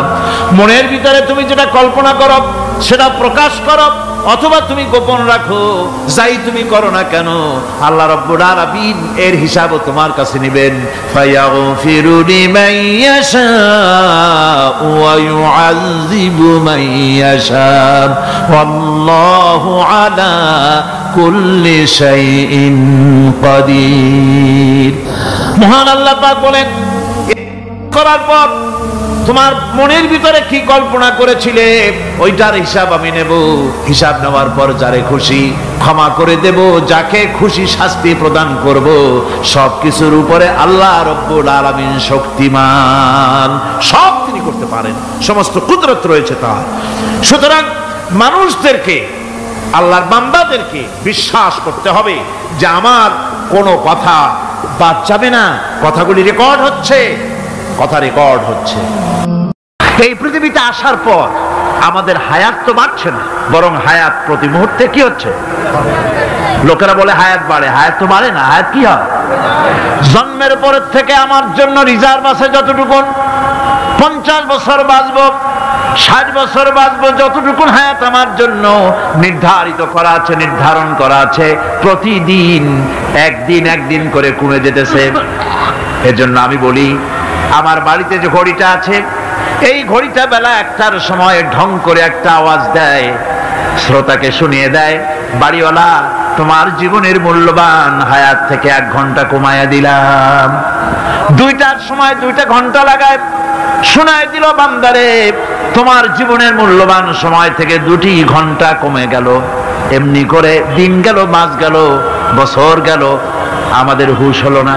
সময় চলে গেল তাস খেলে খেলে, সময় চলে গেল আমাদের খেলাধুলা করে, শয়তানি বদমাশি করে। সময় কতটুকু পেলাম? কিয়ামতের দিন, বিচারের দিনটা যেটা হবে, আল্লাহ রাব্বুল আলামিন বলেন বিচারের দিনটাই লম্বা হবে 50 আলফা সানা মিম্মা তাউদ্দুন। বিচারের দিনটা লম্বা হবে কত বছর? 50,000 বছর। কত বছর? দুনিয়ায় যেভাবে তুমি হিসাব করো, দুনিয়ার গণনা অনুযায়ী হাসরের বিচারের দিনটা হবে 50,000 বছরের মতো লম্বা। এক কিতাবে দেখেছি, তিনি লিখেছেন হিসাব করে, কিয়ামতের ওই দিনটার হিসাবে 50,000 বছর একটা দিন লম্বা। ওই হিসাবে পৃথিবীতে যারা 60 বছর বাঁচলো, সেজন্য আখেরাতে 2 মিনিট দুনিয়ায় বাঁচলো। চিন্তা করেছ? মাত্র 2 মিনিট। 60 বছর যারা হায়াত পেল, 2 মিনিট বাঁচলো। এই 2 মিনিটের জন্য কত হাঙ্গামা, কত মারধর, কত সন্ত্রাস, ক্ষমতার জন্য লড়াই, ধ্যান করেঙ্গে ত্যান করেঙ্গে, লাঠিকে আন্দার মুগুর ভরেঙ্গে, শক্তির ঠেলায় অস্থির। আমার বন্ধুগণ, সময় চলে যাচ্ছে স্রোতের মতো করে, কারো জন্য সময় অপেক্ষা করতেছে না। আমাদের মৃত্যু প্রতি মুহূর্তে কাছে চলে আসতেছে। এই জন্য শায়ের বলেছেন, আগাহা আপনি মৌত সে কোই বাশার নেহি, আগাহা আপনি মৌত সে कोई बशर नहीं, सामा सो बरस के हैं पल की खबर नहीं। মৃত্যু সম্পর্কে আমাদের কারো জানা নাই। যে কোনো মুহূর্তে মৃত্যু আমাদের কাছে এসে যেতে পারে, মৃত্যু সম্পর্কে কিছুই জানা নাই। অথচ প্রতি মুহূর্তে আমরা মৃত্যুর দিকে এগিয়ে চলছি। মাল সামান 100 বছর কি ধরে খাবো তাও জমা করে রেখেছি, কিন্তু এক মুহূর্তের খবর নাই। মাহফিলে এসেছি, বাড়ি যেতে পারবো নিশ্চয়তা নাই। আছে? বলেন আছে? আপনি বাড়ি যাও ভালো, বসেছেন, দাঁড়াতে পারবেন, এই নিশ্চয়তা আছে? নাই। সুতরাং সূরার যে সময়ের উপরে কসম করে মূলত সময়ের অপরিসীম গুরুত্ব সম্পর্কে আল্লাহ পাক মানুষকে বুঝাই দিতেছেন। সময়ের দাম দাও। আমাদের সময় চলে যায় গান শুনতে শুনতে, আশ্চর্য মলম বিক্রি করা দেখতে দেখতে, তাস পাশা খেলতে খেলতে সময় চলে যায়, কেউ খেয়াল করে না। সময় বলতে অতীত কালও হতে পারে, আবার বর্তমানও হতে পারে। আর বর্তমান কাল কোনো কালই না। বর্তমান কাল কোনো কাল নয়। প্রতি মুহূর্তে ভবিষ্যৎ এসে বর্তমান হয়, আর প্রতি মুহূর্তে বর্তমান কি হয়? অতীত হয়ে যায়। বর্তমান কাল বলে কোনো কাল নাই। প্রতি মুহূর্তে অতীত হয়ে যাচ্ছে। এই যে আমি মাহফিলে বসছিলাম প্রথম এসে, ওইটা কি এখনো বর্তমান আছে? এই যে বর্তমান কথা বলছি, এটা অতীত হয়ে যাচ্ছে। সুতরাং বর্তমান কাল নাই। আল্লাহ পাক অল আসরের সময়ের কসম করে বলছেন। যদি আমরা চিন্তা ভাবনা করি, তাহলে আমরা লক্ষ্য করব আমাদের আসল মূলধন সময়। আসল মূলধন কি? জীবনের আসল মূলধন কি? সময়। ইমাম রাজি রহমতুল্লাহ আলাইহি এই পর্যায়ে এক বুজুর্গের ব্যক্তির কথা তিনি আলোচনা করেছেন। তিনি বলেছেন যে একটা লোক, তিনি সূরা আল আসর এর ব্যাখ্যা তিনি বুঝতেছিলেন না। ব্যাখ্যাটা কি? এই মাথার মধ্যে ঘুরপাক খাচ্ছিল এর ব্যাখ্যা কি? একবার তিনি বাজারে ঢুকলেন, তারপরে তিনি শুনতে পেলেন বাজারের এক প্রান্ত থেকে একজন চিল্লায় বলতেছে, সেই ব্যক্তির উপরে রহম করো যার পুঁজি গলে যায়, সেই ব্যক্তির উপরে রহম করো যার পুঁজি গলে যায়। উনি চিন্তা করলেন পুঁজি এবার গলে কেমন? উনি দৌড়ে গেলেন, যায় দেখেন যে যে ব্যাটা চিল্লাচ্ছে সে হচ্ছে বরফ বিক্রেতা। কি বিক্রেতা? বরফ। বরফ, আইস। এখন এই বরফ বিক্রেতা সে চিল্লায় বলতেছে, সেই ব্যক্তির বড় রহম করো যার পুঁজি কি গলে যায়। সূর্যের তাপ বাড়তেছে আর বরফ গলে যাচ্ছে। সে বোঝাতে চাচ্ছে যে আমার এই বরফটা জমাট থাকা অবস্থায় তোমরা কেউ কেনো, যেহেতু আমার পুঁজি তো এর মধ্যে আমি ইনভেস্ট করেছি।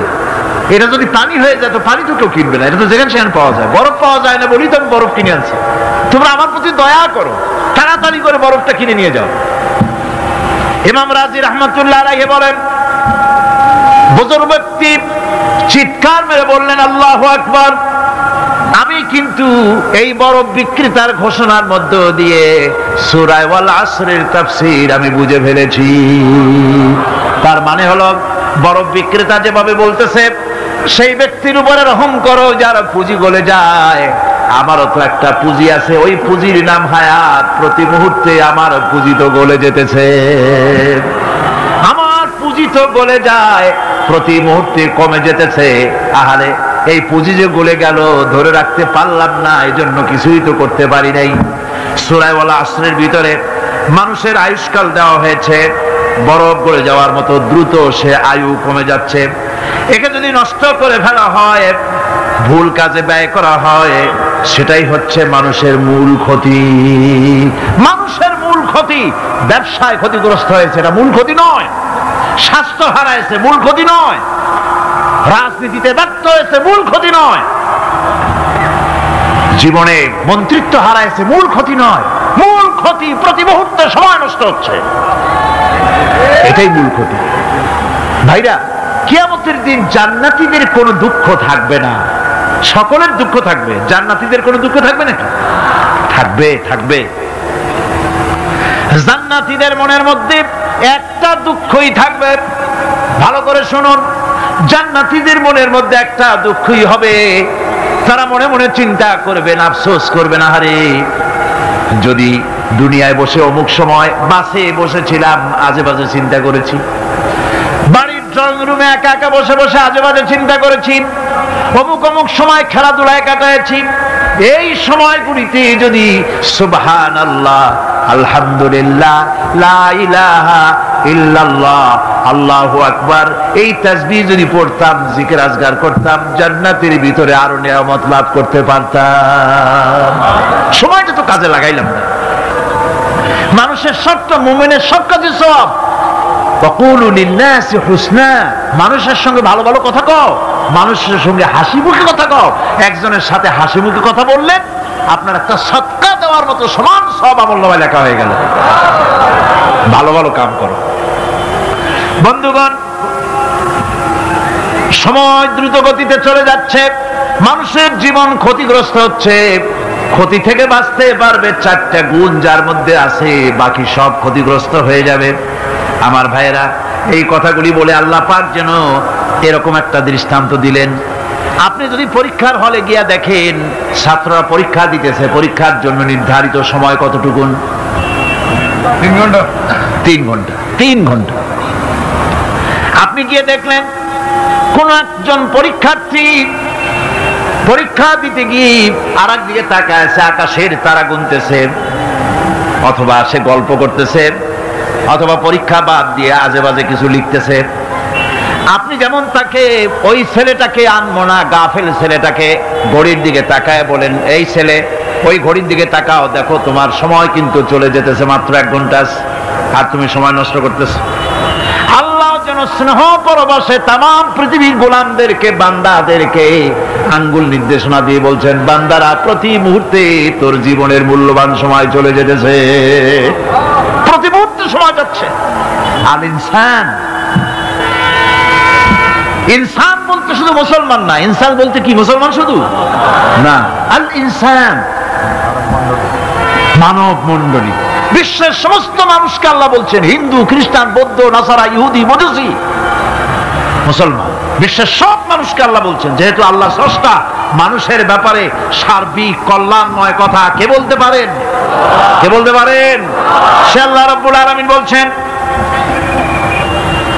সময় চলে যাচ্ছে, ও পৃথিবীর মানুষেরা। এই মানুষ বলতে আল্লাহ রাব্বুল আলামিন কোন ব্যক্তি, কোন গোষ্ঠী, কোন জাতিকে বলেন নাই। বলেছেন সমগ্র মানবতাকে। এর অর্থ হচ্ছে সূরাটিতে উল্লেখ্য 4টি গুণ যদি আমল করতে পারে লোকেরা, যেই ব্যক্তি করবে, যেই সমাজ করবে, যেই রাষ্ট্র করবে, যেই গোষ্ঠী করবে, যেই জাতি করবে, তারাই ক্ষতি থেকে বেঁচে যাবে। আর যারা করবে না তারা ক্ষতিগ্রস্ত হবে। কি হবে বলুন? এখন আল্লাহ পাকের কথা শুনুন। আল্লাহ পাক বলছেন ওয়াল আসরি ইন্নাল ইনসানা লাফি খুসর।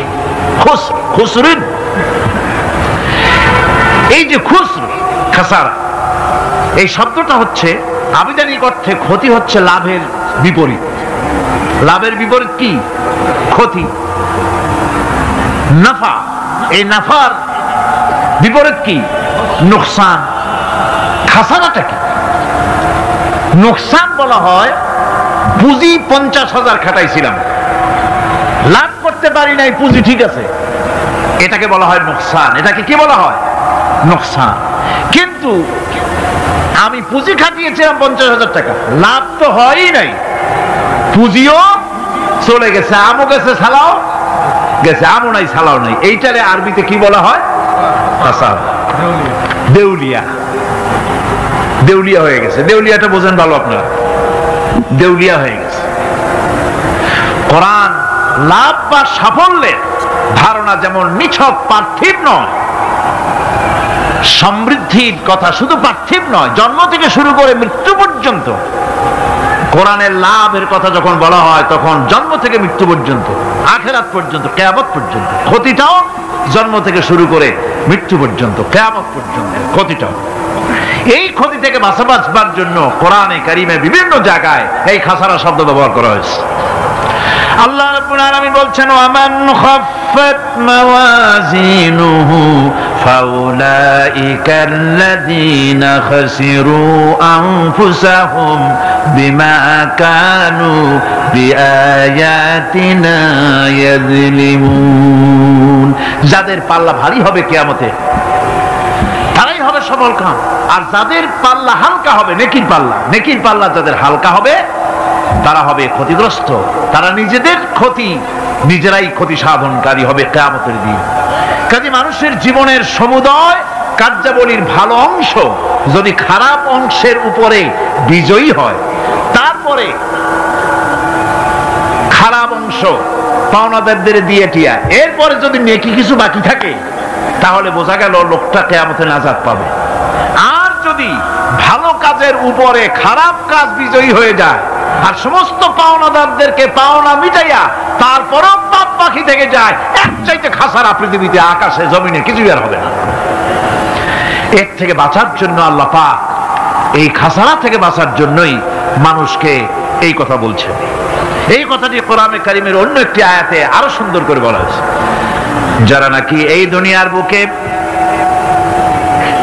যারা নিজেদের পুঁজি খাটাইছে, জীবনের পুঁজি সুদ কামাইতে খাটালো, জীবনের পুঁজি খাটালো হারাম কামাইয়ের ভিতরে, অন্যায় কাজের ভিতরে, যারা জীবনের পুঁজিকে আল্লাহর দ্বীনের কাজে লাগাতে পারে নাই, তাদের সম্পর্কে বলা হচ্ছে খাসিরাদ দুনিয়া ওয়াল আখিরাতা যালিকা হুয়াল খুসরানুল মুবিন। খাসিরাদ দুনিয়া ওয়াল আখিরা, দুনিয়াও ক্ষতিগ্রস্ত, আখিরাতেও ক্ষতিগ্রস্ত।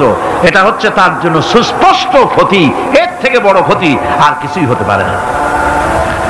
আল্লাহ পাক কোরআনে কারীমে অন্যত্র বলেছেন وَنُنَزِّلُ مِنَ الْقُرْآنِ مَا هُوَ شِفَاءٌ وَرَحْمَةٌ لِّلْمُؤْمِنِينَ وَلَا يَزِيدُ الظَّالِمِينَ إِلَّا خَسَارًا।